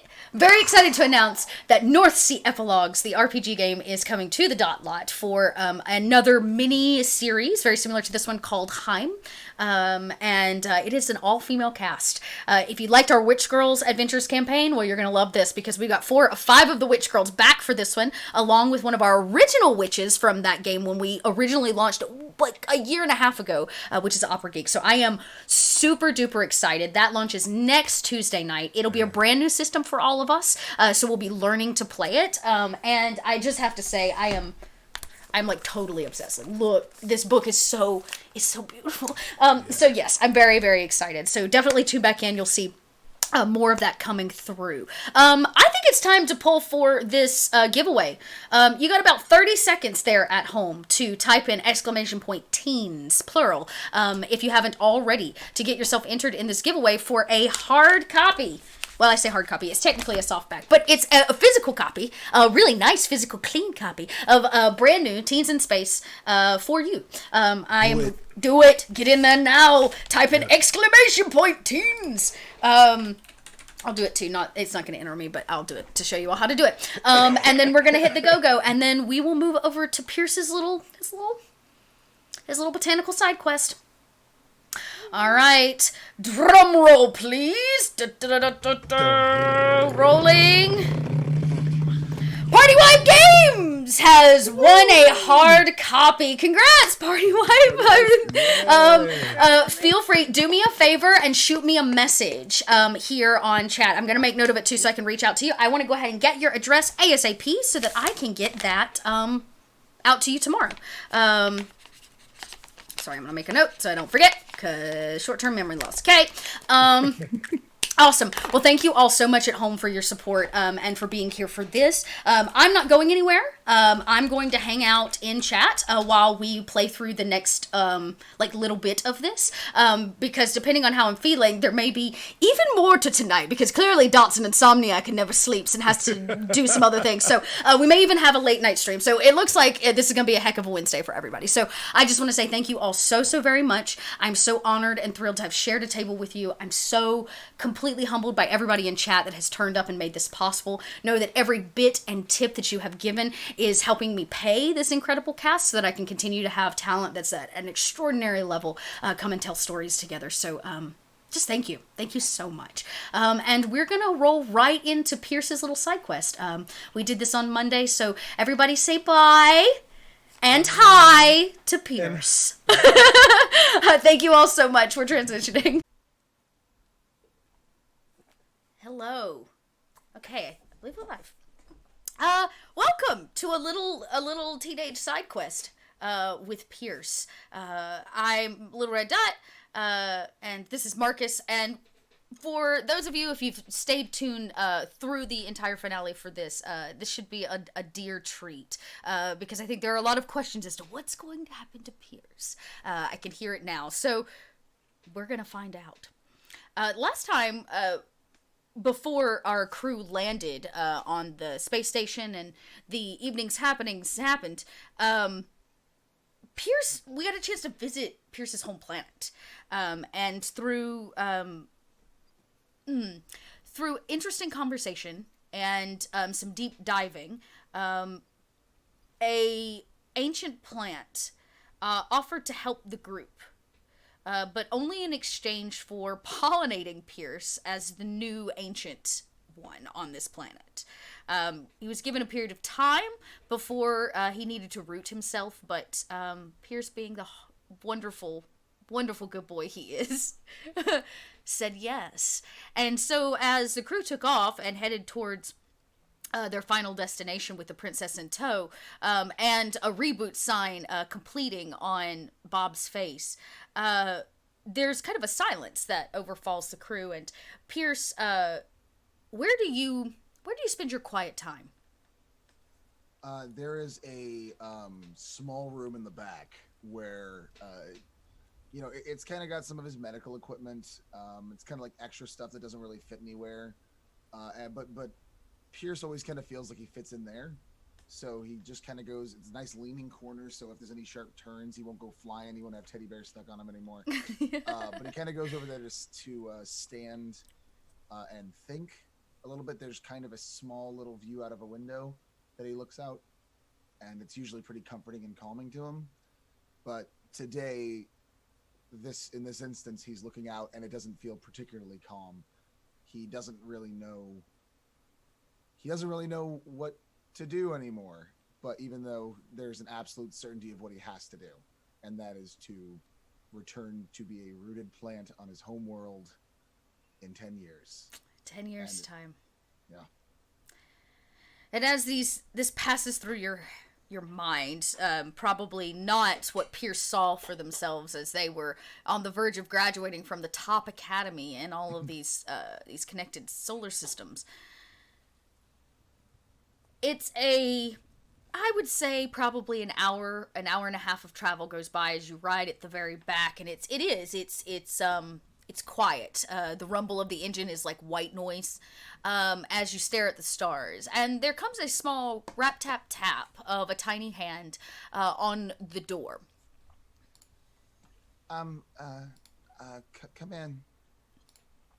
It's the princess. She has changed out of the blossom dress that she was wearing because, of course, she still needs to do some altering and fit it and all of that. But she she comes in and she says, I don't mean to interrupt, but I have a question. Go ahead. I have time. It's personal. Oh, do you want me to leave? Oh, no, no, I was you seem like a very grounded plant. And I was wondering, I've never really interacted with anybody other than my sisters before, and, we always played together, and so I never really played with other kids, and so I never really... How do you ask somebody to dance with you? Well, I haven't had a lot of dancing experience, obviously, because I have a little, I don't want to say intimacy issues, but it's mostly about proximity issues. So I'm not really the person to ask, but if you ask me what I've thought about, if I've ever thought about asking someone to dance, my thought of what I would do was, with full gloves on and everything, I would walk up to them and I would look them dead in whatever is this part of their I mean, sometimes they're down here and sometimes it's on the hands, but that was only one person I met. Look them right in the eyes and just say, would you like to dance? I think that would work. What if they don't have eyes? Oh. Do they have viewing receptacles? Oh, yes. Oh, or cameras sometimes. Okay, so right in the cam. Well, who are you thinking about asking? Nobody. I just in preparation in case I'm. And she kind of digs her tiny little foot in the dirt because she's clearly lying. In case somebody at the party is handsome.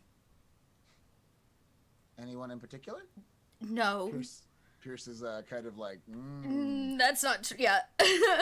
She goes, no, there may not be a lot of time for dancing anyways, at least not for me. I'm sure whoever you ask to dance will gladly oblige. You think? Yeah. You're the princess. Yeah. Yeah, I'm the princess. She kind of says with this like undertone of weight in her voice, and she says, there was one other thing. I've been thinking about your bold move to take on the ancient spores. Yeah. It's yeah. I don't mean to bring up a sore subject, but I might have an idea. What do you mean? Well, so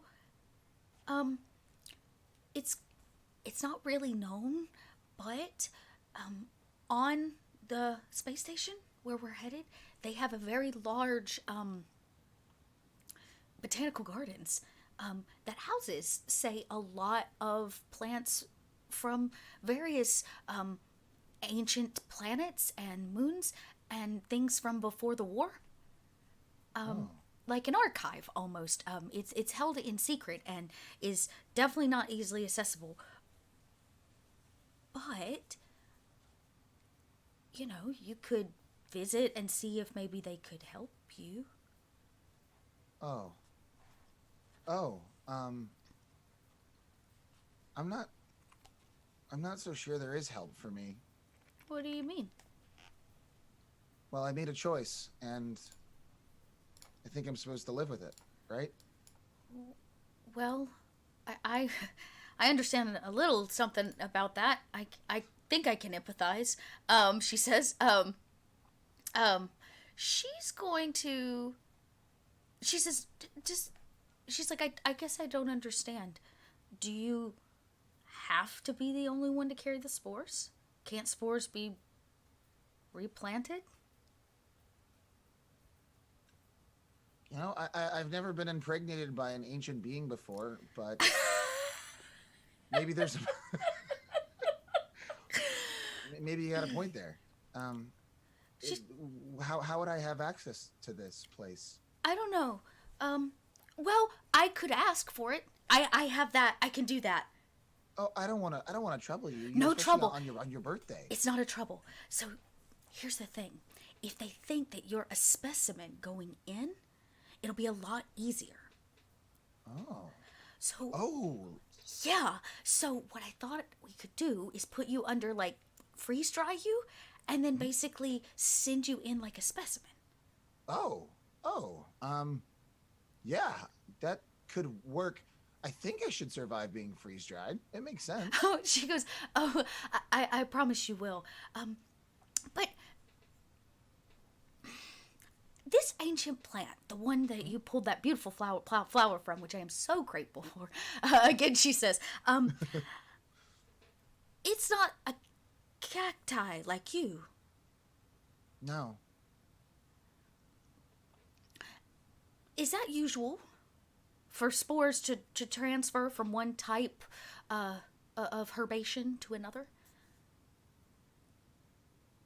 Not really, to be honest. This is all pretty new to me. Nothing I have ever heard of is like this. And the being, why did it feel like it needed to give it to you? I don't know. Was it sick? It said I needed to carry it on. Oh, it was dying. It must have been. Okay, she's gonna make a brains check. Let's see how she does. I don't know, why not? Oh, hey, okay, not too bad. She doesn't know a lot about plants. It's not really her forte. She says, well, I don't know a lot about plants, but if the spores were killing the ancient one, and then were given to you, and you're not even the same kind, won't they kill you too? Pierce takes a moment and just kind of is really thinking, pulls his glasses up on his nose. Yeah, but apparently this is the way it's been done for ever, so... So? I'm kind of slowly beginning to learn that sometimes maybe things shouldn't always be done how they were once done. You have a point. Okay, you're a doctor, right? Ish. Okay, when a bionic or when a biological life form is sick or they have germs, they're usually the body fights back. They attack back, right? Mm-hmm. 'Cause they're infected from something outside of themselves. So my physiologically. What if these spores are kind of like that? Like they're a virus because they're not partnered with the right plant. So we need to find the correct host. Mm-hmm. Oh. And maybe we can do this at this plant factory place thing. She like nods her little head. Yes, that's what I'm thinking. Okay. So, okay. I don't know much more than that, and it's a big long shot. But it's worth a shot. So can I just put you to sleep? Yeah. Will this hurt? Nope. Oh, okay. What would you like to dream of? Oh, I'd like to dream of my mom, if that's okay. Of course. And she says, oh, excuse me. And she has to like kind of crawl up and onto the counter to get to your head. And she says, just get ready to get comfortable. And she kind of boops you right in the forehead. And there's there's like a warm tone that like fills your entire being. It's so comforting. And as your eyes close, you dream of your mother. And you have wonderful dreams. And before you know it, you start coming out of like a groggy sleep. You hear your mother's voice say, "Wake up, Pierce. Wake up." The lights are bright, fluorescent almost, as they hang from the ceiling. You are laid out on a cold slab, like a hover, just like a hovering table, basically. And you're kind of laid out there, but all around you with this bright light, you also smell moisture and plant life and dirt. It's almost like home. Almost. Oh. Am I able to move? Yes, yeah, you're totally able to move. It just takes you a minute to kind of like shake it off. You were put into like a deep slumber. Pierce kind of rolls off the table and tumbles a little bit down, and then kind of gets back up and stabilizes himself on the hover table and looks around. Is there anything I can see? Yeah, this whole place is full of plants. The exterior, as far as you can see now, we're talking 500, 600, 700 yards down. You can see that there seems to be like a dome-shaped glass window, like all the way around it that looks out into space. But everything here is I say synthetic. The world around it is a synthetic forest. All the plant life is real. They seem to be faking sunlight in different areas. There are holographic projections in some places to make plants think that there are creatures crawling through it, those kinds of things. But the area that you're in seems a bit secluded from all of that, like it's off to the side. And there's a few desks around and a few other things, and you can see next to you are a few other slabs with some other plant life on it that have been uprooted or sitting in a pot being moved. Pierce kind of looks for any sign of anyone out there, and I don't know if he sees anything at the moment, but he does kind of walk along and kind of look and examine all of the plants that he sees. Yeah, you could make a brains check as you kind of sift through. Brains check. I can't get the mouse. So I'm using a different computer today, and I have a trackball mouse. Oh no! I cannot function. Like I'm like dancing around the actual rolling button. That's a 6 out of 20. 6. That's not so bad. You didn't need to. I mean, you are a plant yourself. You know a lot. There are some species here, and some plant life that you've never seen before. Massive, ancient, giant leaves. Things that look to possibly have been native to your planet before, but are long since dead or past. You know, time is a cruel mistress, especially in space. So, but yeah, you kind of look around, and there are some ones that you notice, and you can see as you kind of go through, they each have little signs, kind of talking about what they are. Some of them have question marks on them. Some of them, they're color coded, red, yellow, and green. I would say at a 6, you don't touch the red ones. Yeah. That sounds about right. Don't touch the red signs. That's what you just have that moment of like, stop. And as you go, actually, maybe as you go for one, or you're kind of looking at it, there's a voice from behind you. Yeah, a woman, she says, I wouldn't touch that if I were you. Oh, I wasn't gonna touch it. I was just gonna examine it with my hands. You're right. I won't touch it. This is, you would know this to be a species known as an anos, which is basically like a mole-like creature. Oh. She is femme of sorts. Her hair is worn a little longer, but she's basically a mole rat in a lab coat. And she carries a clipboard behind her. And strangely enough, there seems to be this like odd fog, or like cloud-like formation behind her. You're not sure what that's about yet. And she says, that one is extremely poisonous. Oh, well, that's good that I didn't touch it then. She says, I thought you were coming in as a specimen. You seem to be... She looks you up and down. Very much not a specimen. Well, here's the deal. I need your help, and I wasn't sure of a better way to do it than to freeze myself and submit myself as a specimen, so I can talk to someone who knows a little bit more than me about all the weird stuff that everything's happening. She flips over her I don't know why she's flipping paper. She looks at her holographic clipboard and she scrolls, and she says, I see here you were submitted by... Oh. She turns around and looks at this, like, looming body of cloud-like moisture, and she says, they were submitted by the princess. And this is the moment where you see all of the moisture kind of shrink into itself and compact down, and it creates this cloud-like formation. Oh. It's quite beautiful, in fact, and has kind of a glisten to it. Various colors pass through due to the light in here and the way it bounces through.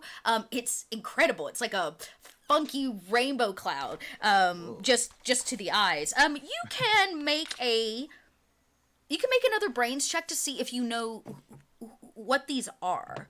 Yeah, absolutely. Let's go. That's a 5. A 5. You have never seen one in person because they're extraordinarily rare, and more importantly, they don't usually, they're super rare. But this is a Cumulusarian. This is a cloud species that usually spends most of their time kind of floating about and hovering about their home planet just above the ground. Yes. They're very cool, very rare, very neat cloud-like species. I want to make sure there wasn't anything special I needed to give you. This one's, once it kind of forms down, you hear it begin to speak. And as it does, the light kind of shimmers as the water moves around to make that possible, basically. And the voice says, "This is most interesting." Yeah. So what is happening with this over here? Is that a Pierce is kind of like Yeah. very curious but not wanting to be rude and ask too many questions about another species. Yeah. It's just like I've heard of this, but I did not think this was either real or it's so far gone. Who are the clouds? The doctor goes, "This is my apprentice, a very interested and gifted botanist. Her name is Stratotera. Stratotera, it looks that our specimen is not a specimen, and they need our help. Can you be more specific?" Oh, it's a pleasure to meet you both. I feel very rude. My name is Pierce. I'm a herbacean. And I was... Oh, God, how do I say this?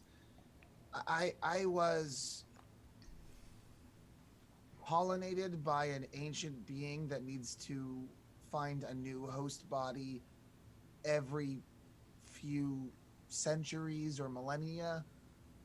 And in about 10 years, I have to return to my home planet and root, or else something bad will happen.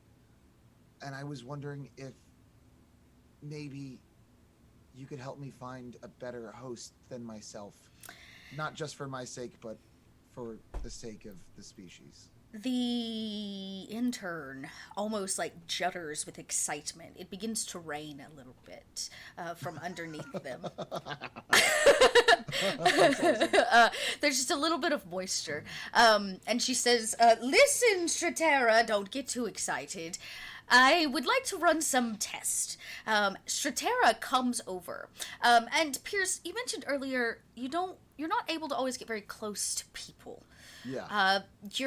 You're a prickly boy, and it's just more trouble sometimes than it's worth to try to fight how you are. But they're a cloud. Oh. And as they get close, you realize that they almost like pass around you. It kind of creates this like fog like cloud around your body as they begin to take you in. They are cold and wet water, just water.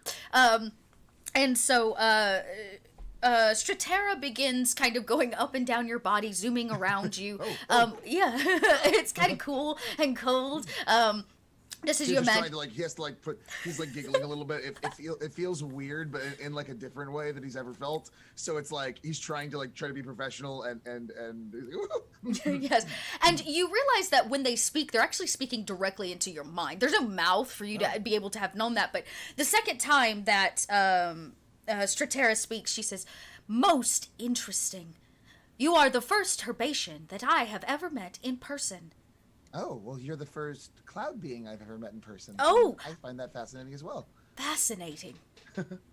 She says back to you. And the doctor says, It's going to be one of those days. She scrolls through her data pad, and she leads you kind of over, and she says, step onto this platform, please. Okay. Pierce kind of is a little cautious, but he steps up on it. And she says, good. His feet. Now, hold still. Very still. And you hear Stratera go, can I please push the button? And the doctor, I haven't really named her, but she says, if you can, Stratera. And Stratera tries so hard. You watch as the cloud tries to press the button and is incapable of doing so. Oh no. And Stratera. I know, she just wants to press the button so bad. Eventually she gives up and she says, you can do it. As the doctor hits the big red button. And a blue light starts on the floor, neon as it can be. Just the way you imagine a CT scan sounds as it goes up and down your body, up and down your body. Little blue particles come out and they almost attach themselves to you, taking your entire body frame and dimensions in. And they suck back out to the exterior piece of the cylindrical cell and it drops down. It doesn't take but 10 seconds. And the doctor immediately goes to their data pad and she begins scrolling through and she says, oh, yes. Yes, I see. You have in fact been spored. Yeah. It's strange, though. These are many-century old, as you mentioned, and they are native to... Oh. She shows the data pad to Stratera, who again begins raining in excitement. And she says, Stratera, we're going to have to talk about you reigning on the job. She goes, I'm sorry. It is something I do when I get excited. This is amazing. Hey, what's going on over there? Stratera comes down and again gets close, as if taking you in. But they say, you are carrying an ancient fungal spore known only to a giant mushroom now extinct. We have the only single left known in existence here in our archive. What? Is there anything we can do? Could we... The doctor goes, we can attempt to remove the spores and maybe re-spore them? Pierce gets a smile, pierces Pierce's face. And you see a second, and then you see his face shift back to the same face that he had when he realized he had to go back to his homeworld. And he pushes his glasses up and looks right at both of them and says,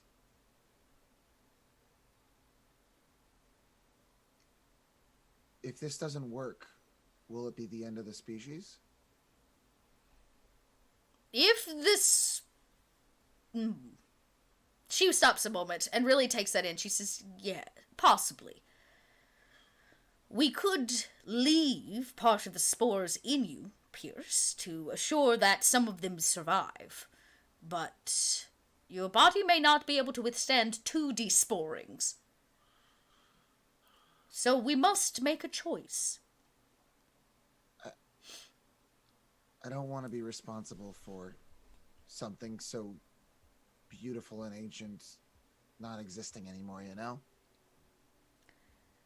The cloud begins to rain again. That's beautiful. She says, Doctor, there must be a way to remove the spores and keep them moisturized. She says, I could carry them. The doctor says, this has never even been considered. This is possible. she after she works it through in her head, she says, let me see what I can do. Come to the laboratory. And she leads you down and across, and you walk through what seems to be just vast indoor jungle, basically, of plants and creatures, and they She leads you through a sliding door into a lab. It's beautiful, Pierce. It's even better than the ones at the school. This is a professional lab. And things are dripping and bubbling, and there's a couple people working in white lab coats, and there's a room, like an isolation chamber behind plexiglass on the far side of the room, and she says, I need you to go in there, Pierce, and hang tight. It's going to be painful. Oh, okay.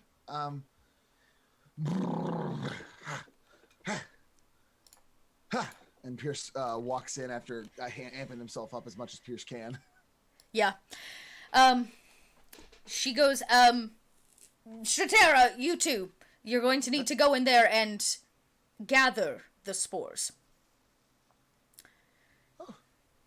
Oh. Is it gonna hurt Tara as well? No. Oh, I'm sorry. Am I supposed to call you Tara? I said the wrong name. I'm sorry. She goes, Tara. I like this slang term.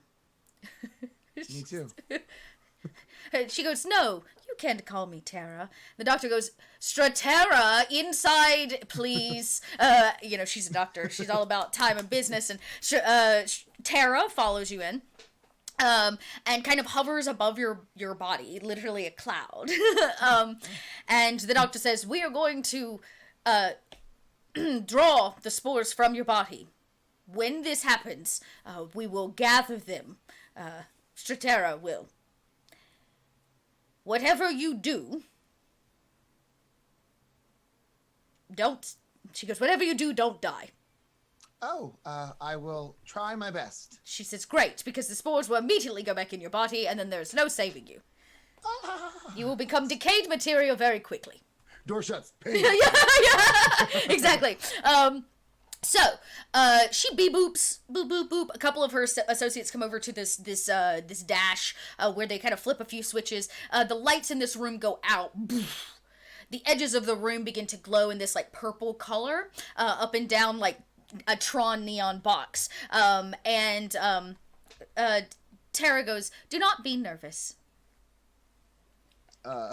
Pierce is just like, I'm not. But absolutely just like terrified. His voice is cracking, and not just because I lost my voice this weekend. He is. He's like, no, I'm not scared at all. This is not the scariest thing that's ever happened to me. It's fine. And he's clearly just like trying to hold still, but he's kind of losing his nerve a little bit. She says, here, plants love water, and she begins to rain on you. Oh.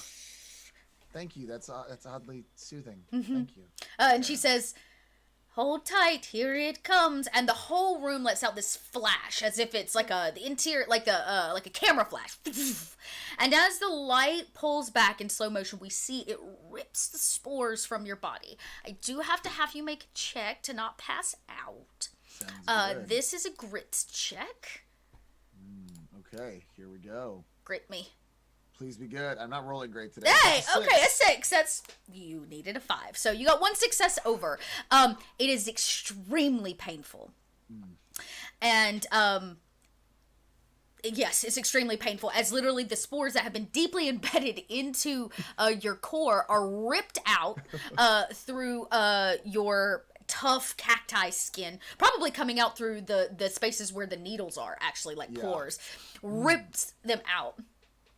And they almost hover for a moment as Tara stops raining and she drops down below, and you can feel her body temperature change.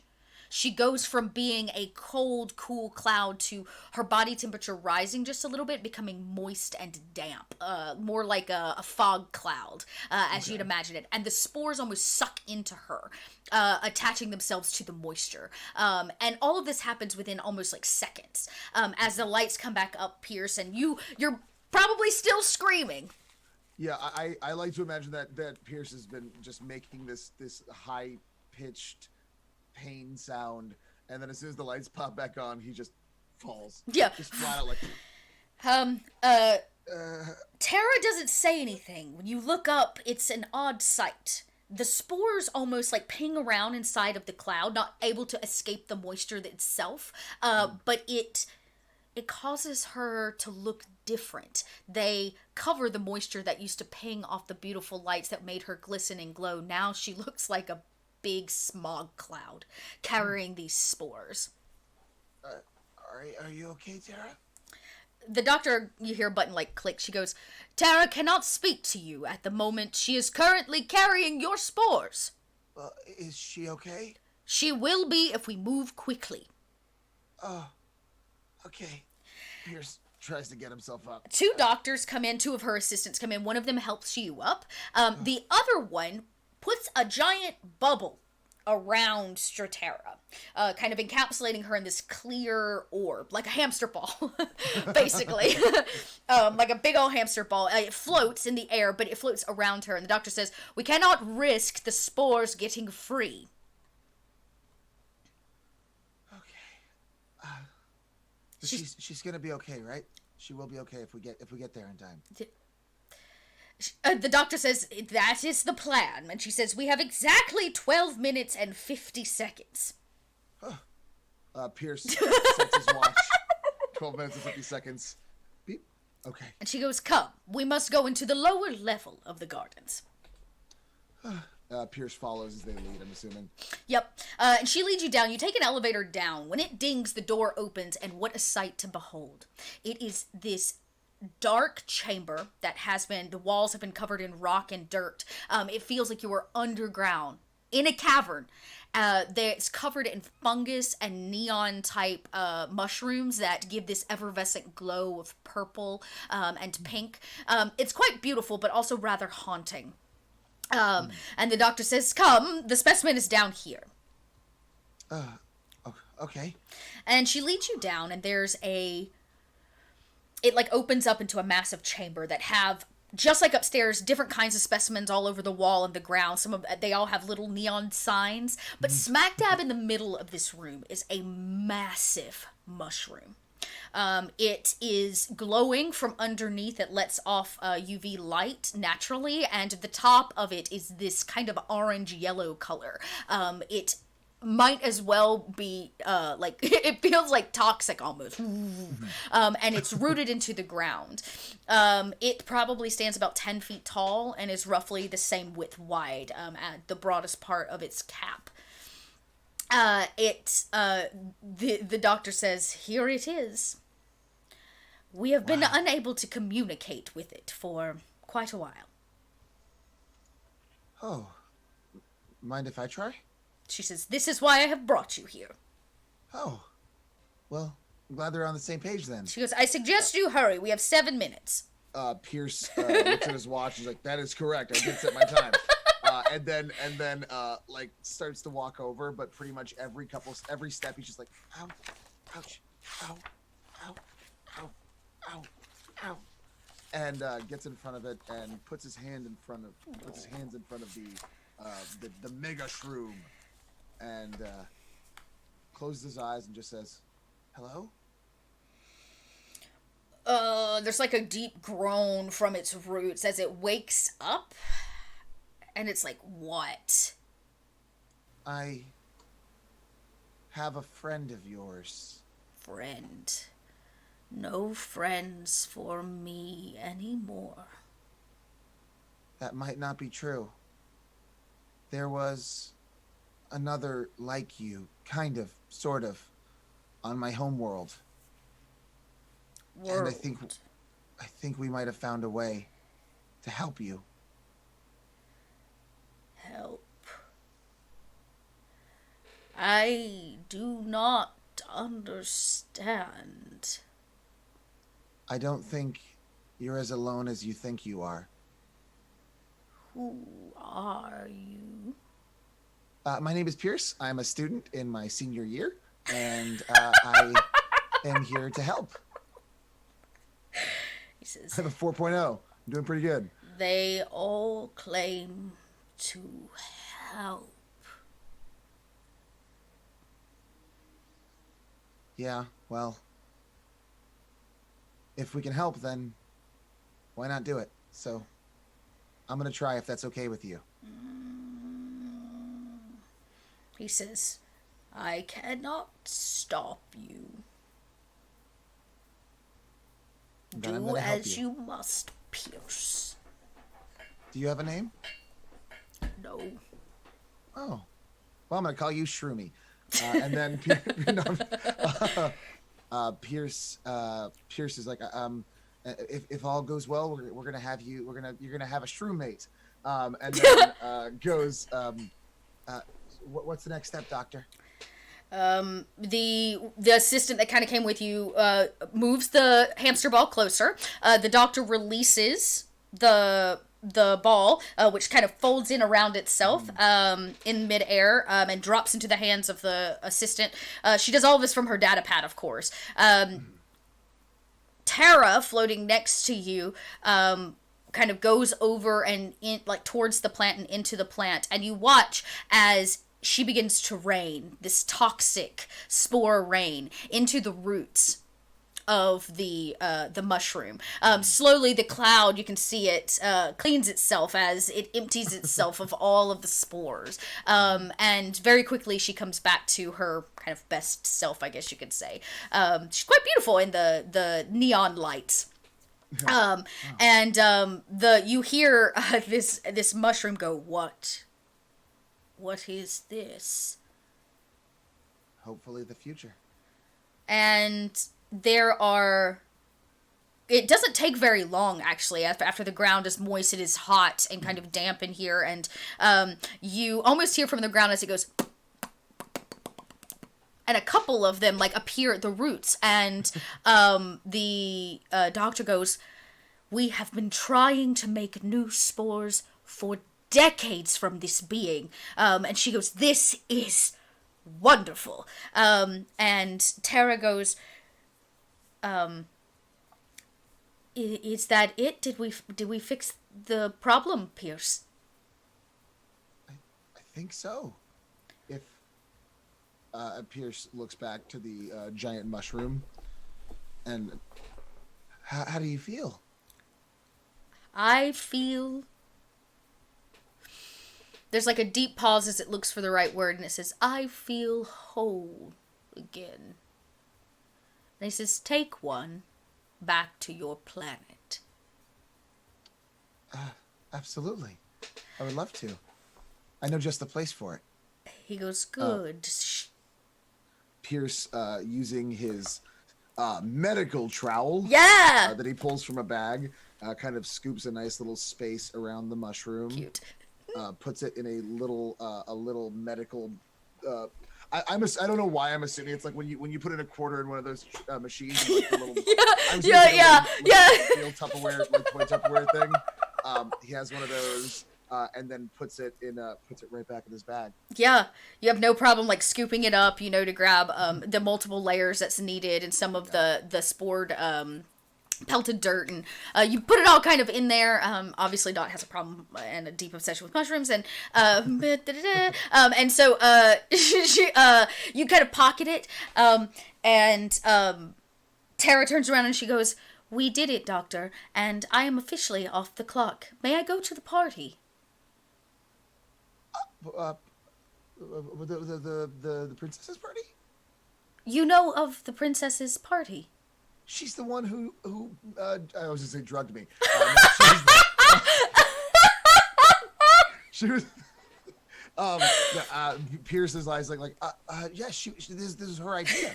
She's the one who submitted me here. Oh. Do you want to go together? Like not like in a but like I'm going there anyway. If you're going, then I don't know if you have to. You'd like to go to the party with me? Okay. She says, all right. Bye, Doctor. And she kind of like, the fastest you've seen this cloud move is like out the door. She clearly wants to go to this party. And Pierce, in your pocket, it's kind of, it's always there through the rest of the night. Even as you travel and you make your way to where, this giant event is taking place. This is something. A a continuation, the responsibility of the lineage of your planet and your people, and this one being in particular kind of weighs heavy in your pocket, but also pretty proud, I hope, as you head to meet your friends. And as you walk into this massive hall, Tara by your side, she really looks lovely in the like disco ball light that's kind of spinning everywhere. There is obviously a massive celebration, cakes and lights and people dressed up and dancing, and you seem to have walked in as the princess is taking the stage to make a speech. She is just the look on her face looks heavy and burdened. As you stand at the back of the room, you can see your friends off to the side, and she opens her mouth to start her final speech to the people of this space station and of this system in general. And you and your newfound friend Tara float in the back, like the wallflowers that you are. Yeah, of course.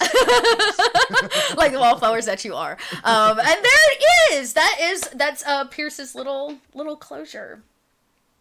Thank you. Did it.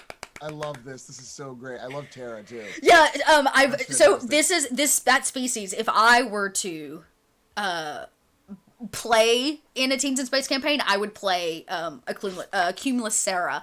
They're usually artists, which is what's really funny. Their description, Cumulus Sarian, a friendly cloud-like species of artist. What we didn't learn about Tara is that she is also an artist. She's a plant shaper. She does her art in shaping and clipping awesome. plants. That's awesome. Yeah. So anyways, maybe one day Tara will come back. I hope you all at home enjoyed this. I was so sad to hear that Marcus would not be joining us for the final live episode, and so he and I immediately started plotting. Immediately, so that we could make something happen for Pierce. And after all of the very well played, role played, and heavy episode of Pierce's backstory, it just seemed like the perfect little nugget to bring some closure to that. So, Marcus, tell us who you are and where we can find you after all of this. Yeah, hi, my name is Marcus. You can find me at Best Kinda Worst on Twitter and Twitch. You can also check out Shattered Sky podcast, as well as Fireside with Peter Atkinson podcast with Gen Con. Check those out.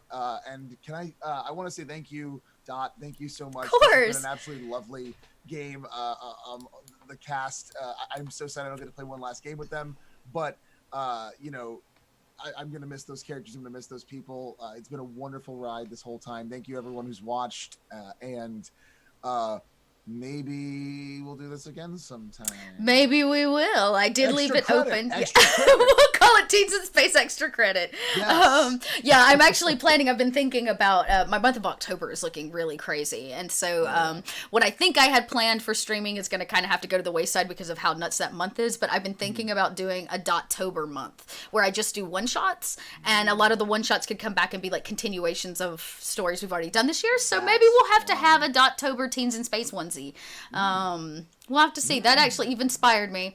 For all of you at home, if you want to actually see that happen, know that this channel is supported entirely by you by giving bits and tips, following, and of course joining our Patreon, which is a huge way where I get to pay these amazing casts. So thank you all for making Teens in Space possible.